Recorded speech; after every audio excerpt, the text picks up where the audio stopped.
Bonjour, bonjour à tous. Je suis très heureux de vous accueillir ici à Bordeaux. Les amis, on va se régaler ce matin. On va passer 2 heures ensemble, 2 heures en direct pour vivre un moment inoubliable. Je vous fais une promesse, on va se fabriquer des souvenirs ensemble. Ici, une trentaine de voiliers sont amarrés depuis maintenant quasiment 5 jours à l'occasion d'un événement qui est devenu emblématique de la capitale du vin. C'est Bordeaux Fête le Vin. 20 ans d'une fête qui a célébré les viticulteurs, les producteurs et alors 30 voiliers ici pour sublimer tout cela. Certains ont participé à une course, on en parlera. Et Bordeaux fait tellement bien les choses que la ville pleure le départ de ces bateaux. On va donc essayer d'apercevoir un petit rayon de soleil. Nous, on va vous mettre du soleil dans la tête. On va vous faire voyager avec un dispositif spécial. Vous allez vivre la parade des grands voiliers en direct sur France 3 avec un dispositif tout à fait spécial. Alors lui, il a vraiment le pied marin, c'est pour ça qu'on l'a mis sur l'eau. C'est Olivier Rioux. Comment ça va, Olivier? Sec ou bouillé? Un vrai ton de breton, hein, Ouais. Christophe. Bonjour, bienvenue à bord de Miss Nancy. C'est un Hackercraft de 1936, un runboat, un bateau de vitesse américain. C'est pas un bateau à voile forcément. Il appartient à la société nautique de Bordeaux, dont l'un des membres fondateurs, notre pilote Daniel Dominguez, est à côté de moi.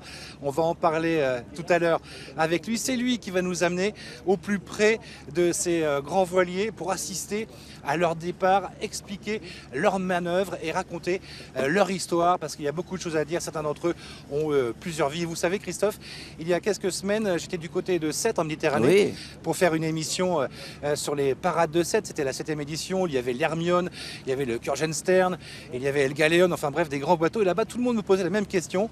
Pourquoi la tradition maritime, la culture maritime, les fêtes maritimes étaient beaucoup plus présentes, importantes sur la façade atlantique? Eh bien, je crois que vu l'engouement, le spectacle qui règne ici depuis quelques jours, la capacité de cette ville de Bordeaux à rassembler des dizaines de grands voiliers venus du monde entier, d'organiser l'arrivée de la Tall Ships Regatta, cette course de vieux gréement partie de Liverpool pour atterrir ici, Port de la Lune, est la meilleure des réponses que l'on puisse faire, et c'est ce dont on va parler. C'est un beau cadeau, on va le vivre ensemble.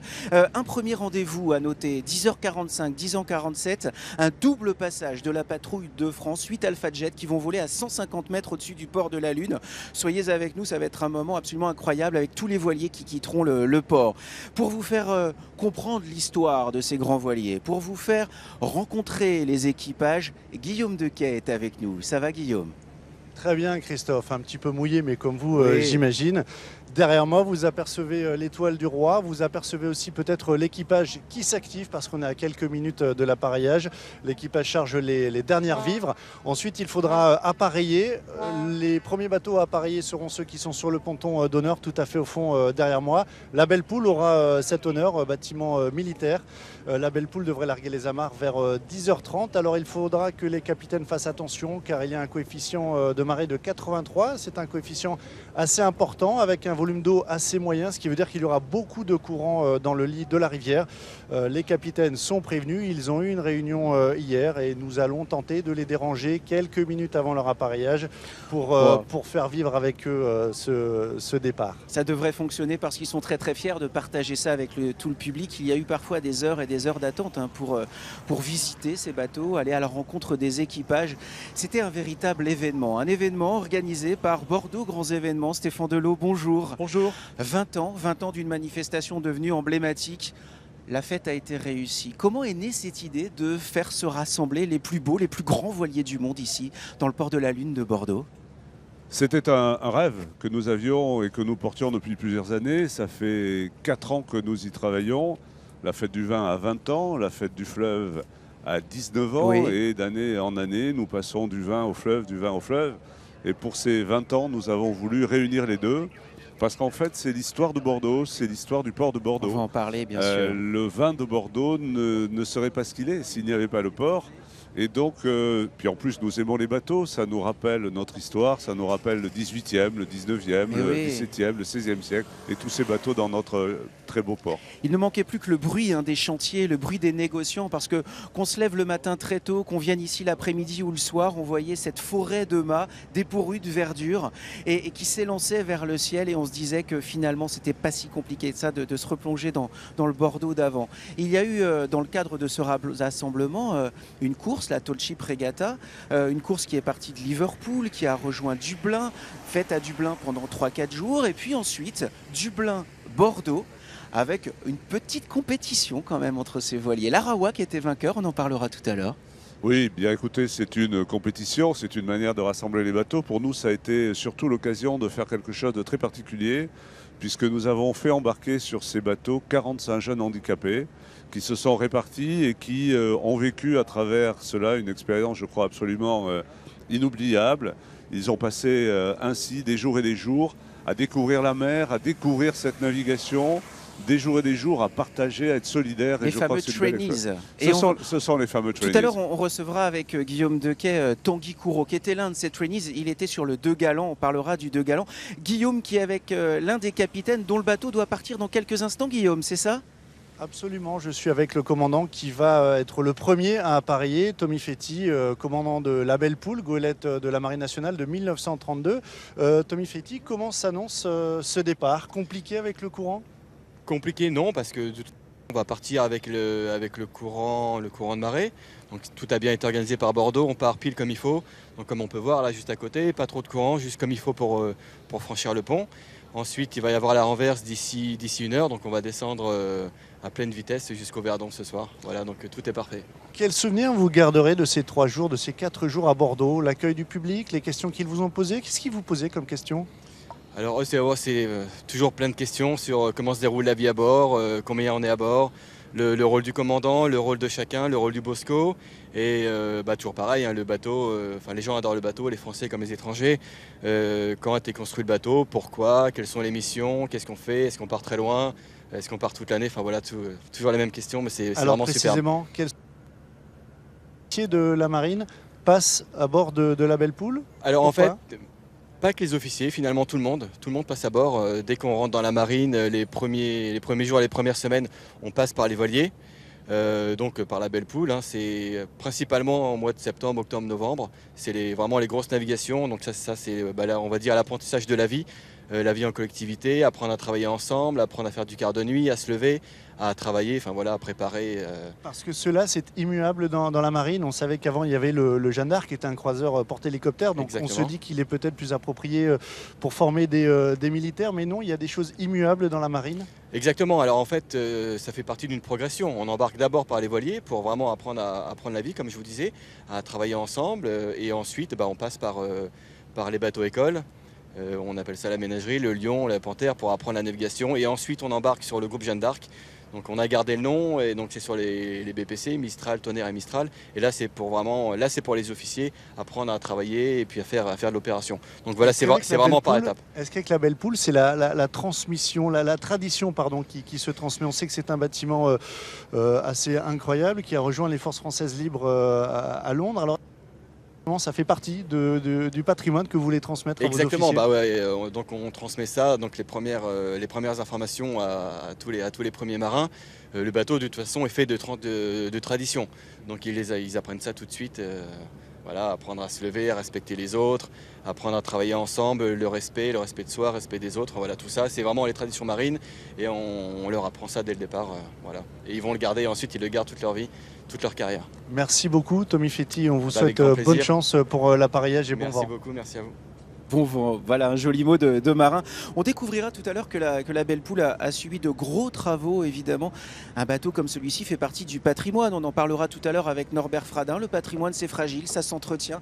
Le port d'attache de la Belle Poule, c'est Brest. Il était dans une cale de radoux pour se faire une petite beauté. Vous découvrirez un reportage tout à fait surprenant.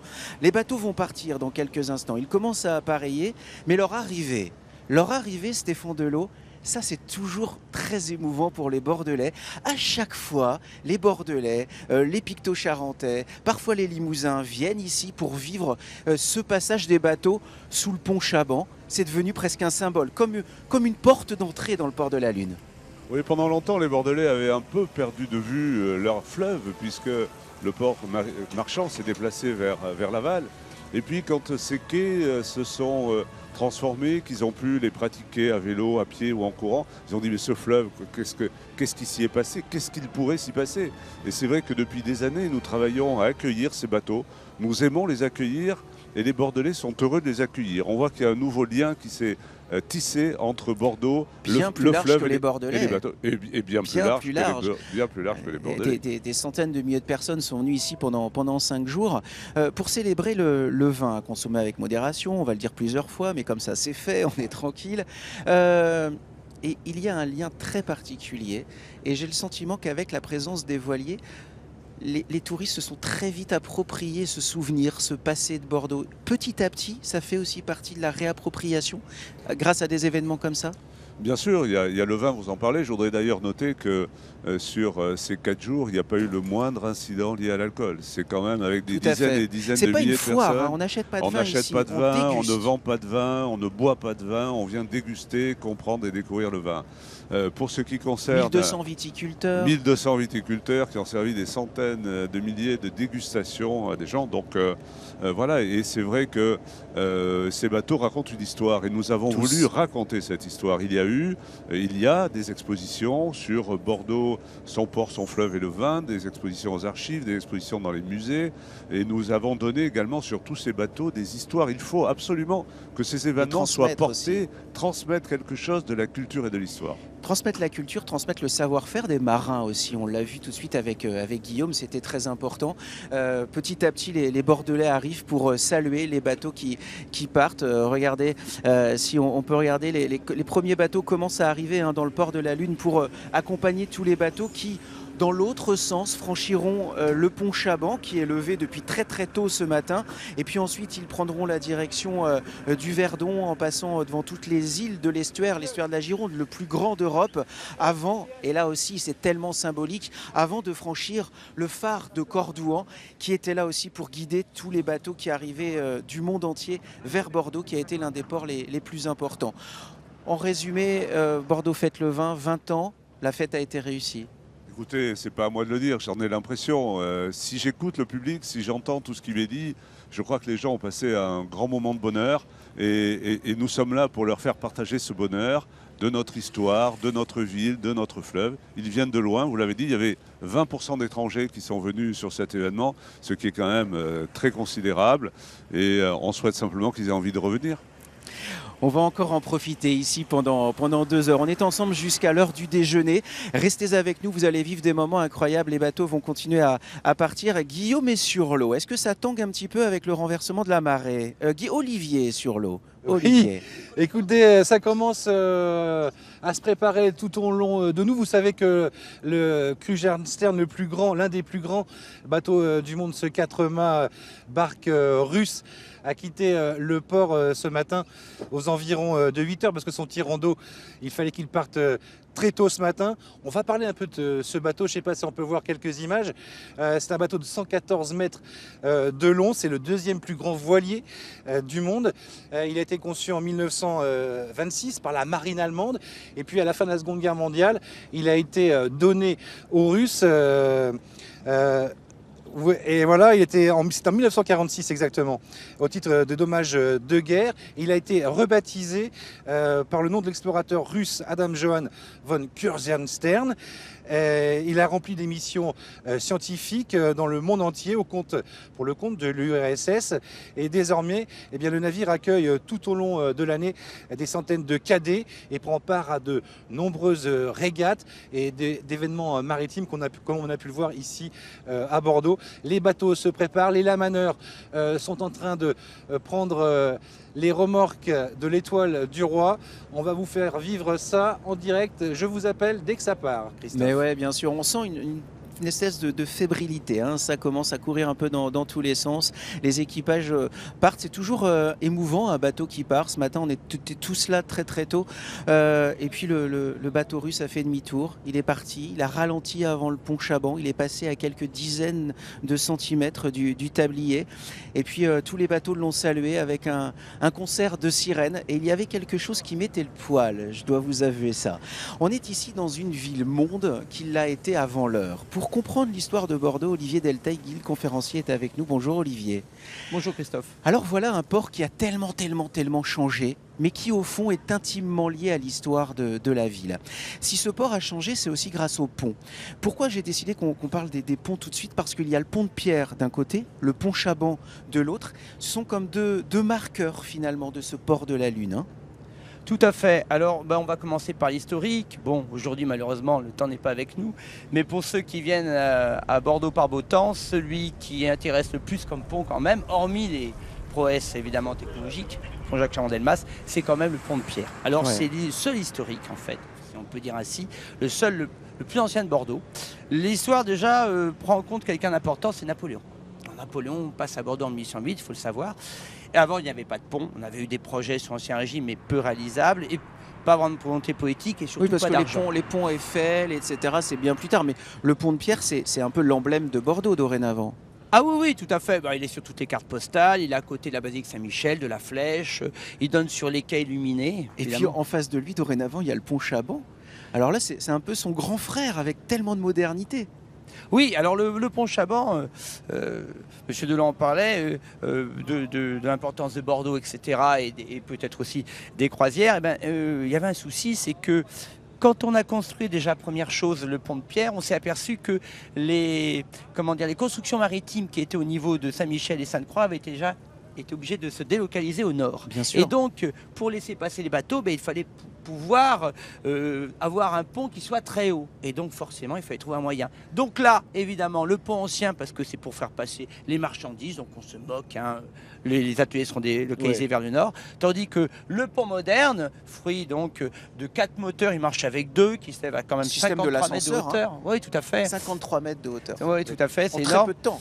Oui, en moins de 14 minutes. Waouh.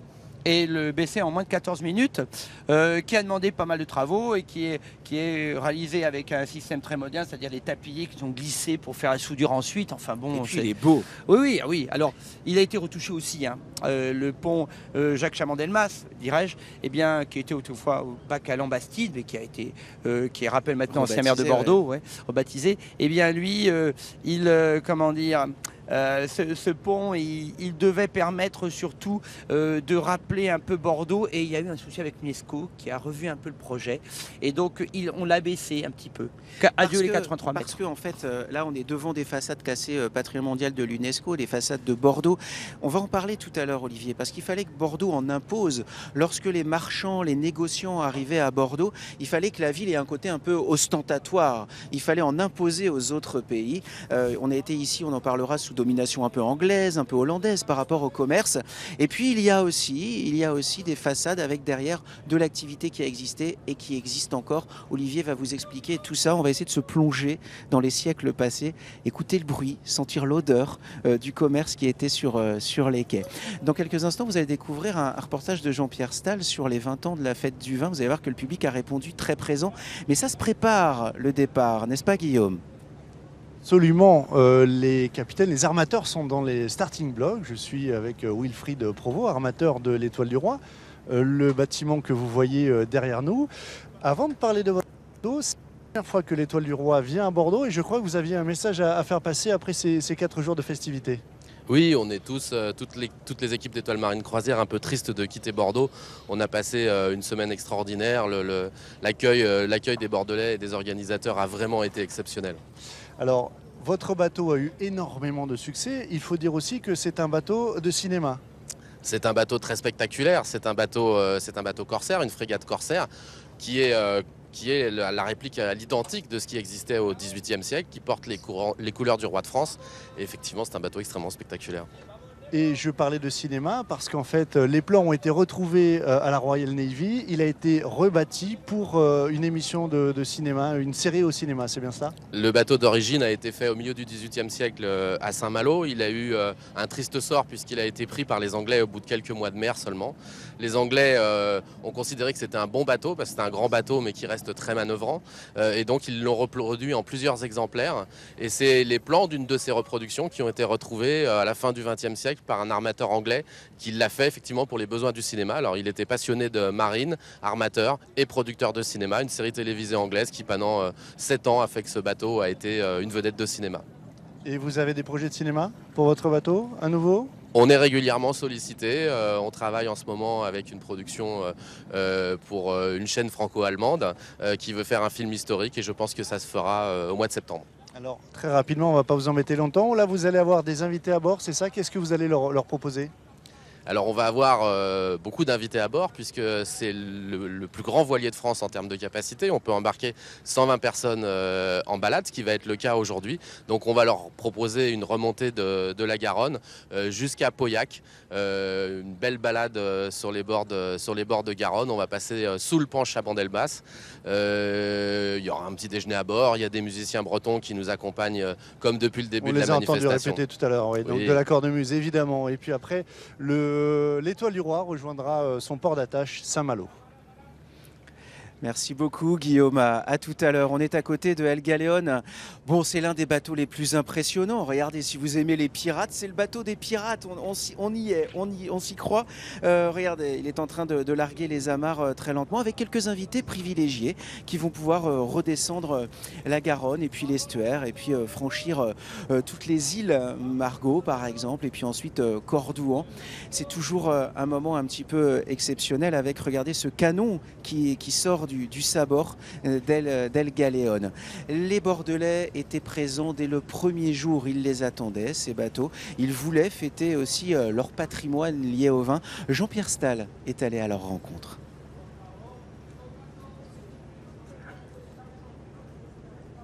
On n'a pas tous les jours 20 ans, ça nous arrive une fois seulement. Depuis 1998, le succès de Bordeaux Fête le Vin ne se dément pas. Dès l'ouverture, 400 personnes se pressaient à l'entrée près des quinconces pour cette édition spéciale. La Fête du Vin, je pense que ça fait partie du patrimoine français, comme notre région viticole, et puis tous ces magnifiques bateaux, ça fait partie du patrimoine aussi mondial.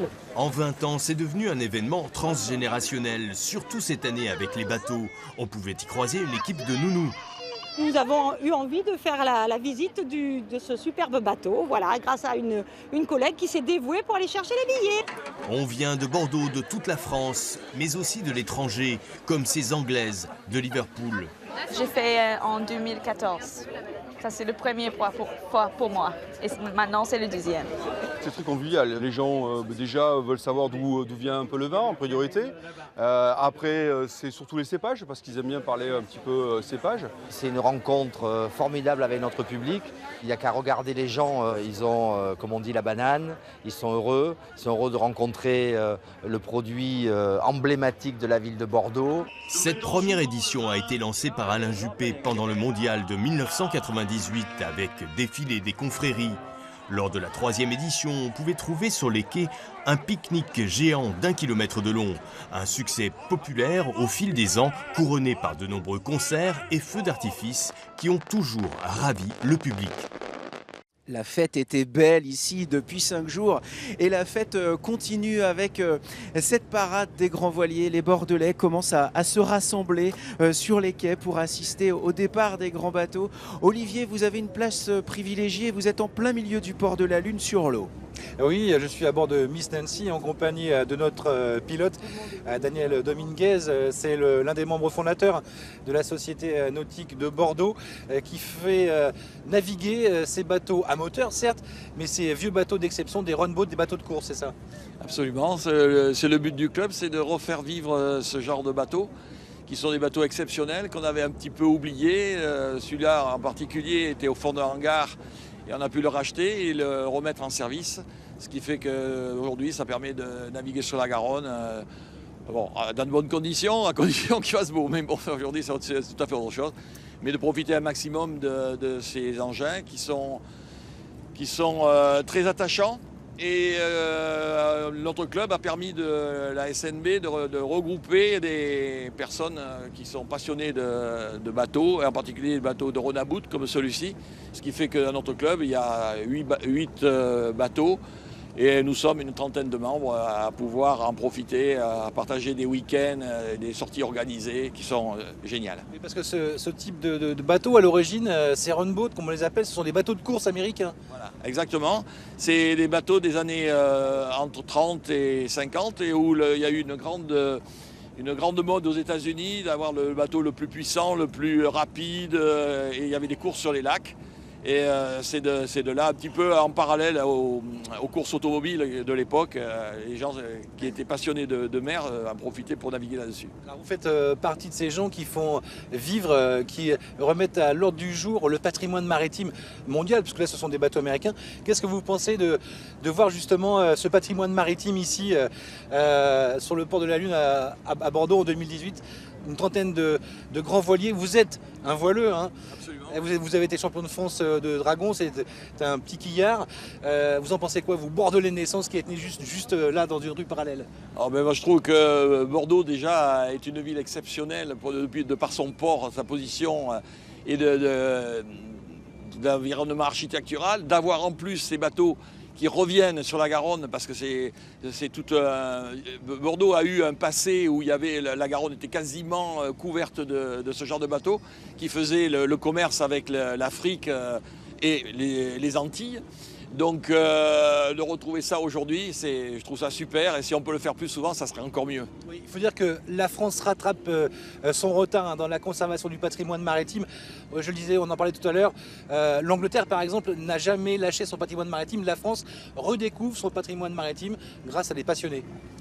Oui, mais bon, l'Angleterre, c'est une île déjà, et on connaît le côté marin systématique des Anglais. Moi, je les ai retrouvés souvent dans nos rencontres à travers les régates un petit peu partout en Europe et dans le monde. Donc Bordeaux est en train de réveiller un petit peu ce patrimoine et en faire partie, parce qu'il y a eu Brest aussi, la côte atlantique commence à bouger, et ça c'est de bon augure. Voilà Christophe, on se retrouve dans quelques instants. Vous m'interpellez, je vous interpelle dès qu'un bateau largue ses amarres et quitte la Garonne. À tout à l'heure. Mais évidemment, vous intervenez quand vous voulez. Ils sont nombreux à arriver de toute la Nouvelle-Aquitaine pour assister à cette parade des grands voiliers. Certains viennent du Pays Basque, j'en ai croisé. D'autres viennent de Guéret, d'autres de Bressuire. Soyez les bienvenus si vous venez de nous rejoindre. On va vivre ensemble le départ des grands bateaux. Les équipages se préparent, on commence à larguer les amarres. C'est une étape importante, un bateau qui quitte un quai évidemment. Des quais qui n'ont pas toujours ressemblé à ça, Olivier. Comment était cet environnement à l'époque où le commerce battait fort ici? Alors, il faut savoir que le premier port historiquement, c'est le port gallo-romain. Et le port gallo-romain était bien en retrait, c'est-à-dire que le débouché aurait dû se trouver grosso modo là où on a maintenant dirais-je, la porte Caillot jusqu'à, dirais-je, parce que c'était la rencontre de la Devèze et du Pug, de Ruisseau, jusqu'à sur 50-60 mètres plus loin, une partie des quais. Le port principal n'était pas ici en fait. Ah non, pas du tout, pas du tout. On a quelque chose de beaucoup plus en retrait qui permettait aux petites galères de l'époque de s'abriter justement du fort courant. Et oui. Eh oui. Ah oui, parce que les bateaux n'étaient pas comme ceux d'aujourd'hui, ni même comme celui d'à côté d'ailleurs. Ah bah ça c'est clair. Alors s'il en est un qui connaît bien l'histoire des bateaux, c'est Norbert Fradin. Bonjour Norbert. Bonjour. Vous êtes le créateur du musée de la mer et de la marine qui ouvrira bientôt et prochainement ses portes à Bordeaux. Vous êtes un passionné, vous êtes un collectionneur aussi de bateaux. L'histoire de la marine et l'histoire de Bordeaux sont intimement liées. Bordeaux, c'est Bordelot, c'est le port. Bordeaux n'existerait pas sans son port, bien sûr. Ce port qui n'a jamais vu la mer. Ce que disait tout à l'heure, ce que tu disais tout à l'heure, c'est la vérité. Et on a voulu le recréer d'ailleurs au 19e avec les bassins à flot. Oui, c'est ça. Se protéger un petit peu de cet espace totalement fou et violent et sauvage qu'est la Garonne. Ça grouillait aussi sur les quais. Hein. C'était une autre vie. Au XVIIe siècle, au XVIIIe, la ville était en rapport avec son fleuve, ce qui a été un petit peu changé dans le courant du XXe siècle. Il y a eu une espèce de fracture au moment du XXe siècle avec la création du port du XXe siècle. Bien sûr, bien sûr. Et un port qui commence à revivre avec les bateaux de croisière. On va en parler avec des activités nautiques. Regardez, ils sont de plus en plus nombreux à venir. Tiens, Jean-Christophe, suis-moi. On va aller à la rencontre du public qui vient ici depuis tout à l'heure. Je le vois, qui regarde les bateaux avec des yeux d'enfant comme ça. Pourquoi vous êtes venu ici ? Parce que j'adore ça. Regardez, c'est magnifique. Regardez cette ambiance. Et puis d'aller voir partir, c'est magique. Est-ce que vous avez l'impression de vous replonger dans une page de l'histoire de Bordeaux en voyant tous ces vieux voiliers, tous ces vieux gréements ? Attention, j'ai pas 2 siècles là, je suis jeune moi. par l'image. Ah bon, par l'image, d'accord. Ouais, mais ça fait toujours plaisir de voir, et puis de voir ce port de la Lune qui vit fantastique avec tous ces voiliers, tous ces vieux gréements, c'est ça, hein? Ouais, exactement, des vieux gréements qui viennent de partout. Non. Et puis vous aussi, vous êtes venu, bonjour monsieur. C'est Michel de Mérignac. Vous êtes Michel de Mérignac, un fidèle de 9h50. Bah, vous voyez comme quoi les choses, le hasard fait bien les choses. Vous êtes venu voir le départ de la grande parade? Hier j'étais. Malheureusement, il y avait un super temps hier et aujourd'hui... Ouais, mais c'est parce que Bordeaux est triste de voir partir ces bateaux. C'est pour ça qu'il pleut un tout petit peu. Si le public arrive nombreux ici pour assister à la parade des grands voiliers, il était déjà nombreux il y a 20 ans lors de la première édition de la fête du vin. Alors, il faut que je vous raconte. On est en 1998. Première édition de Bordeaux Fête le Vin. La France vient d'être championne du monde, on est fiers de ça. Et ici, il y a un mélange des genres, les Bordelais savaient faire la fête. Et déjà, les gens du Poitou-Charentes et du Limousin venaient faire la fête ici pour célébrer cette première fête. Avec, vous allez le voir, déjà de belles animations sur les quais. Bienvenue à Bordeaux.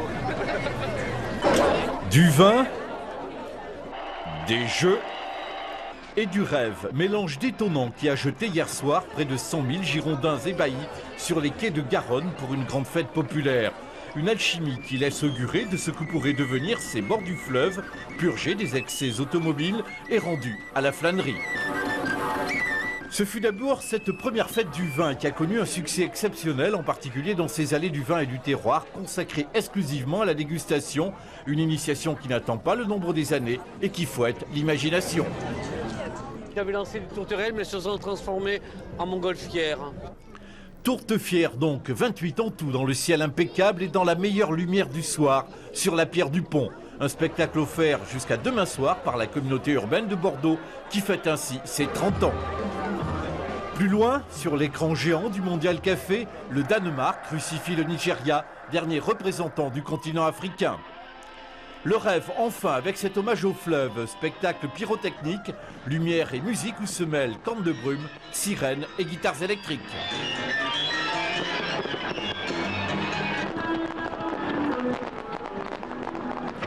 J'ai bien aimé, j'ai trouvé ça très joli. Le final a été vraiment étincelant. Magnifique. Superbe. Ouais, superbe. Magnifique. Il n'y a pas de mots pour expliquer, c'est vraiment génial. On a l'impression que Bordeaux revit et on se dit qu'il faut recommencer ce genre d'expérience. Ça change, oui. En tout cas, ça donne une autre image de Bordeaux et ça nous montre qu'à Bordeaux, il peut y avoir de l'animation un petit peu. La fête s'achève, chacun rentre chez soi et dans les embouteillages, on chante et on klaxonne. Pas pour le foot cette fois, juste parce qu'on est heureux d'avoir passé un moment ensemble. Et 20 ans plus tard, c'est exactement la même chose. On est heureux de passer un moment ensemble. Nous, en tout cas, on est heureux de vous faire vivre cette parade des grands voiliers. On parlait de l'histoire, du lien très étroit qui unit la Garonne et la ville. Cette histoire-là va être racontée dans un musée. Norbert Fradin en est le créateur. Vous l'avez imaginé comment, ce musée ? Alors d'abord, c'est un musée de la marine avec l'histoire de la navigation depuis la préhistoire jusqu'à nos jours, y compris jusqu'au bateau du futur. On avait il y a quelques mois ici le bateau Energy Observer qui produit son hydrogène. Toute cette démarche de tout ce qu'a pu produire le monde de la marine depuis des millénaires va être racontée. Il y a aussi un aspect qui m'a beaucoup plu dans ce musée-là, qui va bientôt ouvrir ses portes, c'est l'aspect conservation du patrimoine. Ça, c'est quelque chose qui vous touche. On a souvent classé des châteaux, des petites fontaines. Et puis, un peu tardivement, il faut bien le dire, on a commencé à classer des bateaux au patrimoine. Oui, d'ailleurs, nous en avons plusieurs. L'ancien bateau de Jean-Yves Terlin, Vendredi 13, que nous allons restaurer et qui est classé bateau du patrimoine. Un autre qui va être réhabilité en coopération avec la Fondation Hermione. Nous avons signé un partenariat avec la Fondation Hermione cette semaine de manière à restaurer un bateau classé monument historique qui s'appelle Cupidon Fou. Ça ne s'invente pas. Ça s'invente pas, voilà. C'est joli. Et qui va être restauré dans les formes de Radoux, de Rochefort. C'est la première finalement... la première ouverture de cette collaboration entre Bordeaux, la grande métropole, et puis les villes de la Nouvelle-Aquitaine.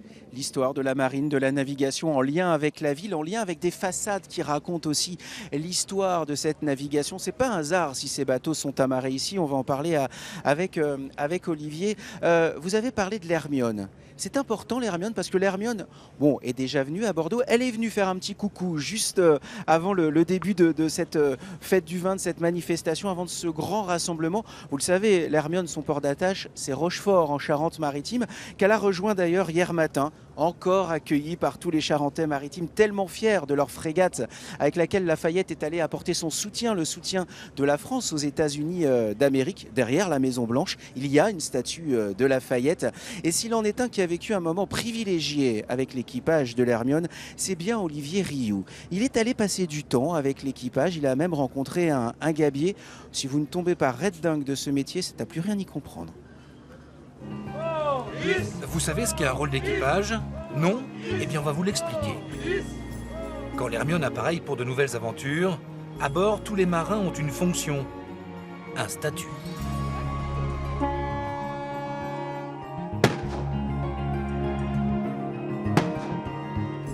Aurélien, 19 ans, est gabier. En gros, un de ceux qui montent dans les mâts. Et lui, il en rêvait de grimper là-haut, depuis tout petit. C'est un rêve de gosse, quoi. Ouais, je sais pas, l'Hermione, je l'ai connue quand j'avais 4 ans, je venais la visiter tous les ans. Pour le grand voyage, j'étais trop jeune et là, d'être là, c'est...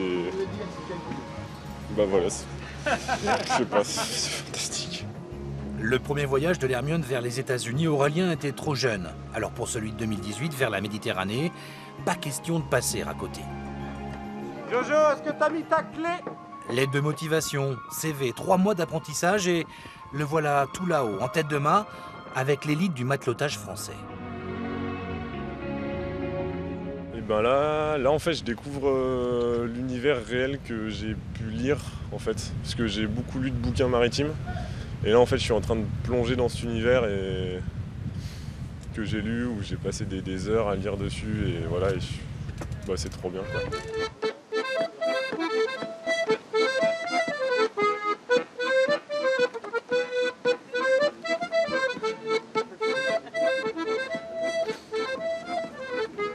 À ce moment-là de la soirée, il y a ceux sur le pont qui surveillent, quand les autres sont en bas pour se reposer quelques heures avant de prendre leur quart. La première nuit, elle est... Quand le bateau bouge, quand on entend les craquements et tout ça, c'est fantastique. C'est trop sympa. Et puis moi, c'est un mouvement qui me berce. J'ai déjà un petit peu navigué, mais pas sur des aussi beaux bateaux.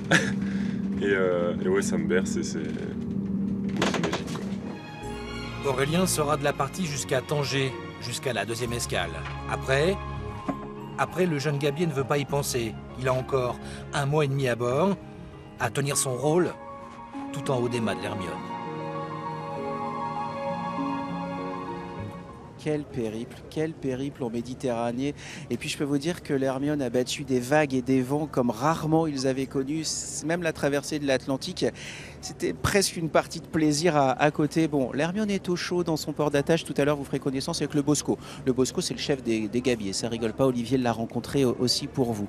On est entre la Garonne et les façades de Bordeaux classées au patrimoine mondial de l'UNESCO. Olivier, il fallait en imposer. Il fallait que Bordeaux montre aux commerçants, aux négociants, que la ville était puissante. Oui, alors on était resté à l'époque gallo-romaine. La seconde période, ça sera le Moyen-Âge. Mais à l'époque, il y a des tours et des remparts, puisque évidemment, on doit défendre la ville. Bien que la Garonne, c'est quand même la meilleure douve qu'on ait jamais trouvée avec un fort courant. Et quelle douve! Oui, bah oui, et quelle douve, oui. Alors oui, il valait mieux, puisqu'au final, il faut savoir que les Bordelais des côtés Plantagenêt et qu'il y avait une petite guerre de 100 ans qui a traîné. En plein dedans. Qu'a pris fin à Castillon-la-Bataille, pas très loin d'ici. Oui, oui, tout à fait. Et donc là, quelques mois plus tard, les Bordelais se rendent. On est du côté français, effectivement. Et arrive le 3e âge d'or, c'est le 18e. Alors là, les tours, les remparts branlants, il n'y a pas de place royale, il n'y a pas de pont, il n'y a pas de jardin public. On est en retard sur tout le monde, il faut être réaliste à l'époque. Ouais. Ah bah oui, on part de loin. Et donc arrive ici, donc en attendant, Claude Boucher. Il voit le magnifique emplacement de Bordeaux sur la Garonne. avec déjà appelé sur les armes le port de la Lune, c'est-à-dire En la forme de croissant lune. lune. Tout Et là, à il se fait. dit c'est là que le port doit être. Alors oui, il se dit que ce port-là doit être aménagé. Alors l'aménager, c'est-à-dire tout raser. Alors quand il propose ça au Jura, il est inutile de vous le dire que les Jurats, leur ancienne liberté communale, oui mais pour faire quoi? Ouais. Est-ce que ça va rapporter un peu d'argent, hein? C'est ça, Sûrement, surtout, hein. voilà, oui, oui. Déjà, ils deviennent propriétaires d'atterrissement de la Garonne. Ouf, sauvés, ils peuvent participer à la bonne affaire. Ensuite, il faut convaincre les parlementaires, même Montesquieu, qui a refusé parce que ça faisait sauter certaines de ses bâtisses en pleine ville. Et puis on s'entend à l'amiable et arrive ici, eh bien, un certain Jacques Gabriel. Parce qu'il est utile de vous dire qu'on ne va pas faire confiance à un architecte local pour faire du beau. Oui. On va chercher ailleurs. Ouais. Ça se fait encore un peu. Ça arrive Bah, encore aujourd'hui. Ça arrive, Ouais, ouais, Norbert, on est aujourd'hui, d'accord. Oui, oui. Paris, Versailles qui débarque, hein, on s'embête pas. Je vous interromps juste, Oui, regardez, El Galion est en train de larguer les amarres, remonte les bouées qui ont protégé sa coque le long de ce quai qui n'existait pas. Olivier est en train de vous le raconter. Là, les gabiers qui sont en train de faire ça, je peux vous dire que c'est un travail physique. Ça paraît rien, on se dit que c'est une bouée comme ça. Je peux vous dire que là, ils sont en train de mettre en marche le bateau. C'est un bateau qui à pleine puissance peut aller très très vite malgré son poids, et tout ça c'est lié à la surface de voilure comme vous pouvez le voir. C'est une concentration extrême quand on amarre un bateau et quand il doit partir aussi, évidemment, avec le danger des autres bateaux autour. Imaginez là les plus grands voiliers du monde qui vont tous naviguer ensemble sur cette Garonne. Une Garonne qui a bien connu justement tous ces bateaux qui arrivaient ici, il fallait qu'ils s'installent. Ils étaient de formes différentes, ça grouillait sur l'eau, ça grouillait sur les quais. Tout à fait. Alors justement, quand on va créer les quais, premièrement, on veut une place royale. D'accord. Il faut, comme tu l'as dit, impressionner les visiteurs étrangers, donc façade à programme, avec l'entresol. On est chez des commerçants, donc il ne faut pas oublier la marchandise quand même. Le commerce, c'est qui les permet de montrer leurs muscles. Hein. Sans commerce, pas de belle façade au 18e, évidemment. C'est ça l'idée. Hein. On en reparlera aussi, parce qu'on sera un peu obligé d'évoquer quand même l'esclavage. Hein, on va en parler avec Norbert aussi. Une salle du futur musée sera consacrée à ce triste commerce triangulaire. Oui. Il y a ça, et puis justement, ces façades ont servi de décor. Olivier, Norbert, peut-être l'avez-vous vu, à une parade. Ça a été l'un des moments forts samedi après-midi. Le soleil brillait fort, la fête battait son plein. Les équipages ont quitté leur bateau pour aller défiler dans les rues de Bordeaux. C'était magnifique parce qu'il y avait aussi les confréries des différentes productions viticoles ici. Il y avait des bandas, il y avait des bagades, il y avait de la musique. Et en costume d'apparat, chacun a pu montrer là aussi ses muscles, parce que finalement si là la fête est un petit peu bon enfant, je peux vous dire qu'entre bateaux on essaye de montrer un petit peu qui est le plus beau, qui est le plus fort. Les Russes qui sont partis très tôt ce matin ont adoré pour le coup montrer leurs muscles du matin au soir, c'était comme ça pendant 5 jours. Et puis il y a les bateaux qui sont les bateaux stars.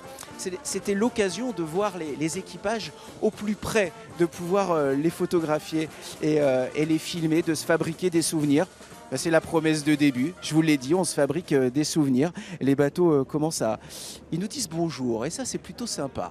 Et ils vont quitter le port de la Lune dans quelques instants. Olivier, Norbert, il y a la place de la Bourse que tout le monde connaît évidemment à Bordeaux, on a tous des images de cela. Là c'est un petit peu le cœur, j'allais dire, un petit peu stratégique de tout le commerce à Bordeaux. Hein.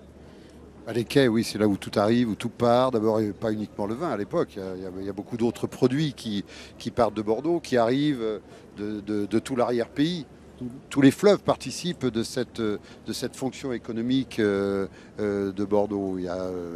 Ça arrive depuis l'île, depuis... voilà, c'est ça. Mais ce qui est complètement dingue, c'est que quand on va à la rivière.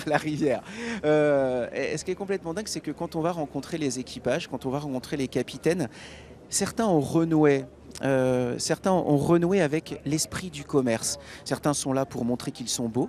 Certains, c'est des reconstitutions. Et certains, à nouveau, font du commerce. C'est le cas, par exemple, du De Galan. Et Guillaume, que se passe-t-il ? Alors Christophe, nous sommes avec Cédric Lagriffoul. Alors on doit la vérité à nos téléspectateurs, il pleut, le temps est catastrophique, ce qui fait qu'on a du mal à aller jusqu'aux bateaux qui sont un petit peu loin. Donc je suis allé chercher Cédric Lagriffoul, qui est armateur de la Nébuleuse, un bateau magnifique qu'Olivier Rioux vous présentera tout à l'heure quand il va appareiller. L'appareillage aura lieu dans quelques minutes. Vous partez dans quel état d'esprit ? Il y a une certaine tension là, après 4 jours ici et ça se prépare ? On part avec un peu de tristesse puisque c'était vraiment un très bel événement. On a été très très bien accueillis à Bordeaux. C'était la deuxième fois qu'on venait, puisqu'il y a 2 ans, on était venu chercher du vin de Bordeaux qu'on avait transporté à la voile, parce que c'est une petite activité qui se développe. Et d'ailleurs, vous allez repartir également avec 2 barriques sur votre fond. Voilà, c'est un peu anecdotique. On a deux petites barriques de bagages qu'on va ramener pour les Biocop. Voilà, mais c'est vraiment symbolique, on fait ça à titre gratuit. Autrement, quelle est votre activité? C'est du transport de passagers à l'année. Il faut ça pour faire vivre ces bateaux?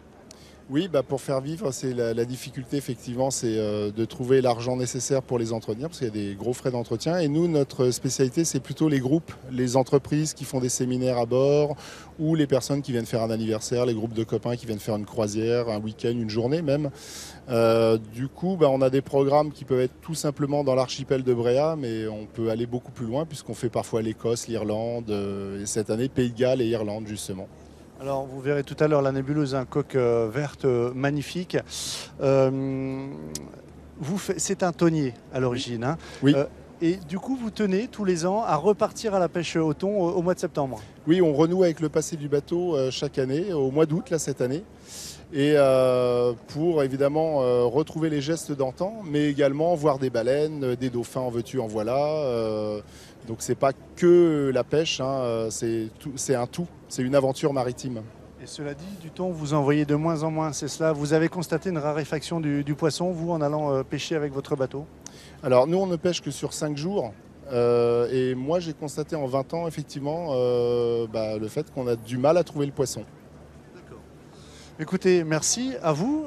Bonne campagne de pêche, même si c'est au mois de septembre. Vous avez le temps d'ici là. Et puis, bon appareillage. Merci à vous. Merci aux Bordelais de leur accueil. Et voilà, ça c'est une belle phrase parce que vraiment les Bordelais et tous les habitants de la Nouvelle-Aquitaine qui sont venus ici et même d'au-delà, puisque dans quelques instants les Bretons et les habitants de Pays de la Loire vont nous rejoindre. Olivier, les premiers bateaux, et c'était exactement à cette heure-ci que c'était prévu, commencent à prendre la direction du pont Chaban. Et c'est ça, Christophe, tout le monde s'active. En tout cas, il y a 2 bateaux qui sont en train d'appareiller. C'est l'Attila, cette golette à Hunier des Vanuatu en Océanie. Elle est en train de quitter le port de la Lune. Derrière, El Galeon la suit. Je vais vous parler de l'Attila. C'est le plus baroudeur. Cette goélette, elle a une histoire incroyable. L'objectif, de faire le tour du monde sur les traces du portugais Magellan. Écoutez, Christophe, c'était le rêve d'Esteban Vicente Jiménez. C'est un ancien champion espagnol de canoë qui a construit sa propre goélette en bois selon les plans du 19e siècle. Et c'est 4 ans plus tard, en 1980, que cette réplique de cette goélette à hunier commence à sillonner les mers. Aujourd'hui, c'est un bateau-école. Il n'a pas encore fait le tour du monde à la manière des grands navigateurs. Mais il a déjà parcouru ce bateau. C'est incroyable. Je lis ma fiche, 40 000 nautiques, 73 000 kilomètres. Ça, c'est incroyable. Et El Galeon, le galion en espagnol, juste derrière, comme vous pouvez le regarder.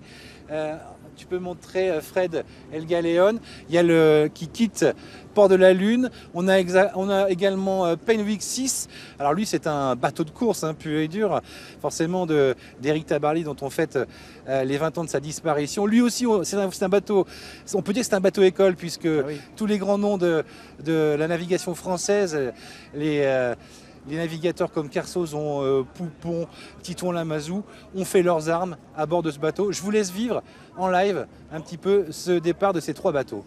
Il faut en profiter parce que regardez, ils commencent à arborer leur plus belle voile. Ils partent lentement pour que le public qui se réunit le long de ces quais puisse assister. Il y a quelque chose d'assez émouvant. Je peux vous dire que ce matin, lorsque le bateau russe, le premier à partir tellement il était grand, est parti, il y avait une certaine émotion. Et là, on peut sentir on entend le silence en fait. Ces bateaux-là imposent le respect. Il faut savoir que sur chaque planche, chaque rivet, il y a la main de l'homme. Ce ne sont pas des bateaux qu'on construit avec des coques en plastique dans des usines. Norbert, ça doit vous toucher. Comme l'étoile du roi qui est en train de partir, tous ces bateaux qui partent, chaque pièce a été touchée par la main de l'homme. Oui, et puis l'exemple absolu, c'est la reconstruction d'Hermione, qui a été faite avec véritablement toutes les techniques d'origine. On m'a remis l'autre jour des éléments du bateau qui ont servi à sa construction. Et c'est vrai qu'on est totalement dans une espèce de progrès technique provisoire, enfin ponctuel, je veux dire, qui se met à jour au fur et à mesure. Avec des évolutions dingues.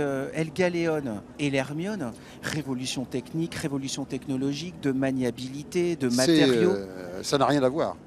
Entre un bateau comme ça du XVIe siècle et puis l'Hermione du XVIIIe ou le Belém du XIXe, il y a des évolutions incroyables. Le gap est énorme. Ouais. Et regardez, de plus en plus de monde sur le port de la Lune. C'est assez hallucinant de voir les bateaux de croisière qui promènent les touristes se mélanger à la brigade fluviale qui a assuré évidemment la sécurité ici depuis 5 jours et à qui il faut rendre un grand hommage. Et la SNSM était là aussi, il fête ses 50 ans. Quel travail que font ces gens-là au péril de leur vie, ils sauvent les autres vies. Et puis là, il faut absolument que je vous montre cette image-là. Il y a, regardez, l'étoile du roi qui est en train de partir. C'est un bateau qui a été achevé en 1997, exactement à la date où on commençait à construire l'Hermione à Rochefort d'ailleurs. L'étoile du roi, c'est l'un des plus beaux bateaux ici qui était amarré à Bordeaux. Ils vont prendre la direction maintenant du pont Chaban tranquillement et puis passer devant les îles de l'estuaire de la Gironde avant de croiser au large le roi des phares et le phare des rois. Je veux bien sûr parler du phare de Cordoue. Peut-être que ce qui peut vous étonner, c'est qu'il y a là des passagers sur ce bateau. Tout simplement, ils profitent de leur navigation, de la sortie de ce port de la Lune. Je vous propose de vivre ces événements-là en direct. On profite de ces belles sorties de bateau.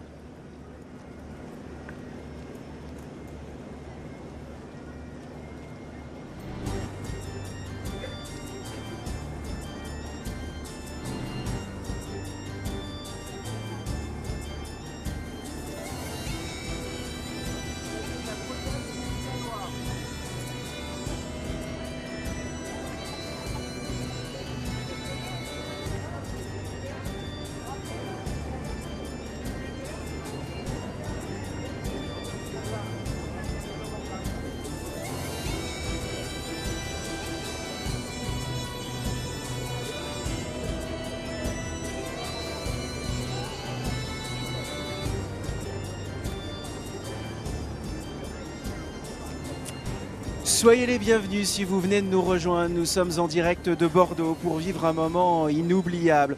Ensemble, nous allons nous fabriquer des souvenirs. Et quels souvenirs! C'est la parade des grands voiliers réunis ici à Bordeaux depuis maintenant 5 jours. Petit à petit, ils prennent le départ. Ils quittent le port de la Lune qui a connu des années fastueuses et puis des années un petit peu plus de galère. Et ces bateaux-là en sont évidemment le symbole. Ce sont les plus beaux et les plus grands voiliers du monde. Bienvenue à France 3 Bretagne, à France 3 Pays de la Loire. Nous sommes en direct sur France 3 Nouvelle-Aquitaine pour vous faire vivre ce rassemblement de grands voiliers.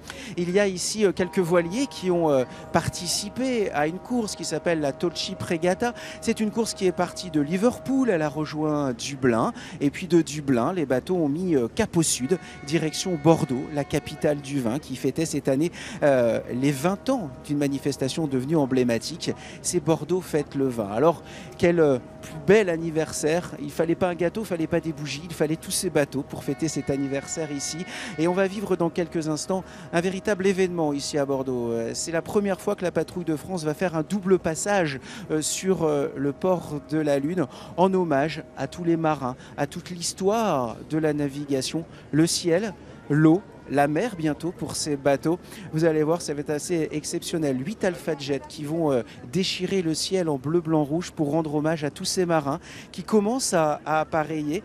Olivier Rioux vous expliquera dans quelques instants comment s'effectuent les manœuvres, l'histoire de ces bateaux. Avec Guillaume Dequet, vous ferez la connaissance des équipages, des différents équipages qui sont maintenant là depuis 5 jours sur ces bateaux. Ils ont fait visiter évidemment leur navire avec une telle fierté. Ils ont expliqué comment étaient nés ces bateaux, leurs histoires. Chaque bateau a une histoire différente. Regardez le Penduic par exemple, qui commence à quitter le port de la Lune. Il y a derrière l'Attila, un bateau absolument magnifique. Alors certains sont des bateaux de course, d'autres sont des bateaux qui renouent avec le commerce sur le port de la Lune, avec Norbert Fradin qui est le créateur du musée de la mer et de la marine à Bordeaux. On regarde ce départ avec beaucoup d'émotion parce qu'on se replonge là, au cœur du 18e, avec cette forêt de mâts dépourvue de verdure. Oui, où le port était complètement couvert de mâture, enfin le Garonne était couvert de mâture. Là, on va voir passer un bateau, c'est contemporain presque de Christophe Colomb, enfin je pense que c'est une réplique d'ailleurs, certainement d'un des bateaux de Christophe Colomb. Et on voit finalement que c'était des petits bateaux. Oui, c'est vrai. Voilà. Mais qui parcouraient la planète entière. Voilà, d'où le risque incroyable. Les marins partaient à l'aventure sans être sûrs de revenir, avec tous les dangers qu'ils avaient dans leur tête, les monstres marins, enfin toute cette mythologie. Les peurs, qui était, les légendes. peurs. Parce que finalement, on apprenait aussi la mer. C'était l'époque où on avait des connaissances certaines, évidemment, mais on continuait d'apprendre. Ah bah on allait vers l'inconnu complètement. Il n'y avait aucun moyen d'appréhender ce que l'on allait trouver. Et puis sur des bateaux qui étaient des esquifs, de frêles esquifs. La patrouille de France va effectuer son premier passage au-dessus du port de la Lune, 8 Alpha Jet, un passage nord-sud et puis un passage sud-nord. Vous allez pouvoir profiter de ce spectacle incroyable. Il faut savoir que la patrouille de France a utilisé les fumigènes la première fois en 1957. C'était un fumigène rouge seulement. Il aura fallu attendre 1958 pour que la patrouille de France utilise des fumigènes tricolores, le bleu, le blanc, le rouge, patrouille de France. Et c'est évidemment l'honneur de notre pays que de les voir voler ici en hommage à tous les Bretons, à tous les habitants du Pays de la Loire, à tous les néo-aquitains qui se rassemblent de plus en plus nombreux pour assister à cette parade des grands voiliers qui vont quitter le port de la Lune pour rejoindre pour les uns leur port d'attache, pour les autres d'autres manifestations. La patrouille de France, alors il faut que je vous explique, normalement elle devait passer précisément à 10h45, mais ça ne vous aura pas échappé. Bordeaux est tellement triste de voir partir ces bateaux que le ciel pleure le départ des voiliers, et donc c'est peut-être un petit peu compliqué pour la patrouille de France d'effectuer évidemment ce double passage. On va surveiller le ciel, mais on ne va pas quitter des yeux ce qui se passe sur l'eau. El Galeón, c'est un bateau espagnol. Olivier, de là où vous êtes, puisque vous êtes le mieux placé, vous commencez, j'imagine, à apercevoir El Galeón qui largue les amarres. Hein. Oui, les lamaneurs sont en coupe de lui et prennent les amarres pour le déborder du quai. Si tous les bateaux partent au même moment, c'est parce qu'on arrive à un moment de la marée où le courant commence à diminuer parce qu'on s'approche de la pleine mer. On appelle ça l'étale. Là, il y a 3-4 nœuds de courant, donc c'est largement supportable pour ces bateaux, pour qu'ils puissent partir. Là, El Galeón est en train de s'écarter du quai du port de la Lune. Les lamaneurs assurent la manœuvre. Et voilà, vous pouvez vivre ça en direct. Regardez, c'est assez impressionnant. Hein. Quand on compare, regardez, El Galeón et le Veracruz, à la réplique de ce bateau de Christophe Colomb, on voit la différence de taille entre les deux navires. N'est-ce pas, Christophe ? Oui, c'est assez incroyable, et c'est assez incroyable aussi de voir à quelle distance les bateaux se croisent, comme un bal finalement bien orchestré, tout cela en direct. Et puis ça n'a absolument pas été répété, ces manœuvres-là. Les bateaux sont arrivés les uns après les autres, c'était mercredi et puis c'était jeudi. Et là, ils partent effectivement en raison de la marée pour passer sous le pont Chaban. C'est la porte d'entrée de ce fameux port de la Lune. Pour tous ceux qui viennent de nous rejoindre, on se replonge au XVIIIe siècle, c'est l'époque d'or évidemment du commerce de la marine ici à Bordeaux. On échangeait du vin avec d'autres matières, et il y a certains de ces bateaux qui ont renoué justement avec l'esprit du commerce. Ils transportent des marchandises de pays en pays. comme à l'époque finalement. El Galeón est très impressionnant parce que lorsqu'il manœuvre dans ce port de la Lune, il faut s'imaginer, mais je suis sûr que vous pouvez le faire, qu'autour, il y a encore 150 ans, naviguaient plein de petits bateaux, des gabarres chargés de bois pour fabriquer les barriques évidemment, de sable pour fabriquer les bouteilles, et puis d'autres navires avec des passagers. Eh bien c'est tout cela que nous revivons ensemble. Ces bateaux vont prendre la direction de l'estuaire, puis du phare de Cordouan, et pour certains, et ça c'est une spécificité, tout à l'heure on parlera du Belém qui a son port d'attache à Nantes, c'est l'ambassadeur de Nantes, le Belém, comme la Belle Poule est l'ambassadeur de la Bretagne en quelque sorte. Le Belém a embarqué, il était très tôt, ils sont arrivés vers 8h30, une cinquantaine de pèlerins, des pèlerins de Saint-Jacques-de-Compostelle, avec leurs coquilles autour du cou. Ils avaient tous une marinière en vêtements de marin. Ils ont embarqué sur le Belém qui les accompagnera jusqu'à Saint-Jacques-de-Compostelle, pas à pied, à bateau, et ils auront le fameux tampon de la Compostela lorsqu'ils arriveront là-bas sur place.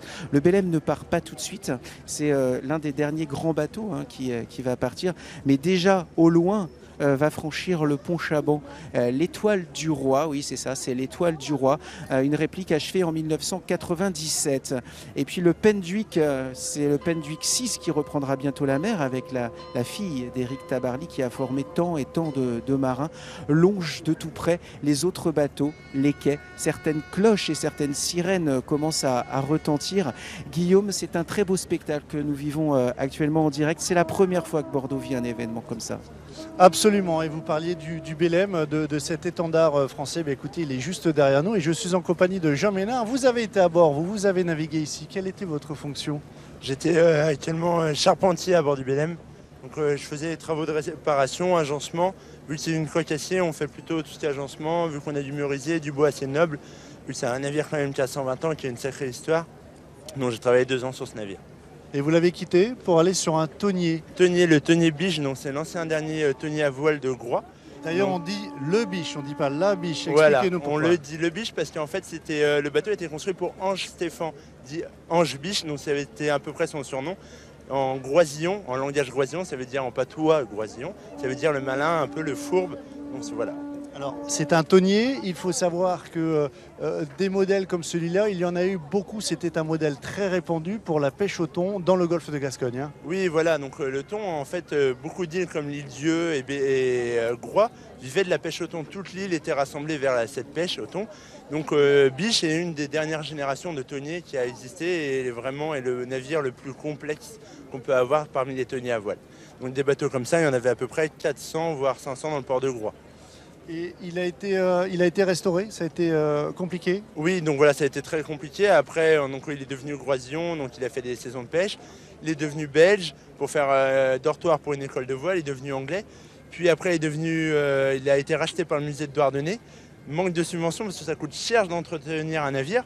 Donc il a été mis en vasière. Et c'est là où la sauce du biche est créée. Et on l'a restauré de 2009 à 2012. Donc il y a à peu près 80% du bateau qui a été restauré.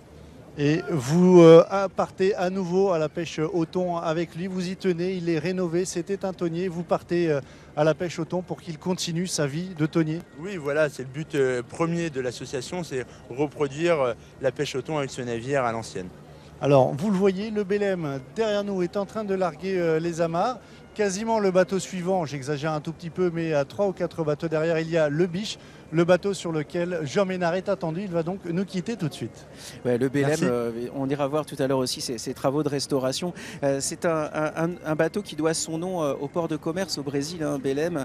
Et puis ensuite, on le surnommait le Petit Antillais parce qu'il faisait du commerce, par exemple, de chocolat pour une célèbre marque entre les Antilles et la France. Et comme il y avait des cargaisons, le cacao, ça valait très très cher. Et il y avait des cargaisons qui avaient beaucoup de valeur. Alors on a dessiné des faux sabords. Les sabords, ce sont les ouvertures pour mettre des canons. Et comme ça, on pouvait faire croire à des ennemis potentiels que le Belém était invincible et qu'on ne pouvait pas l'attaquer tellement il y avait de canons. Mais en fait, c'était des faux sabords et il n'y avait pas de canons. En tout cas, le Belém est certainement l'un des plus vieux navires encore naviguant sur les mers du monde.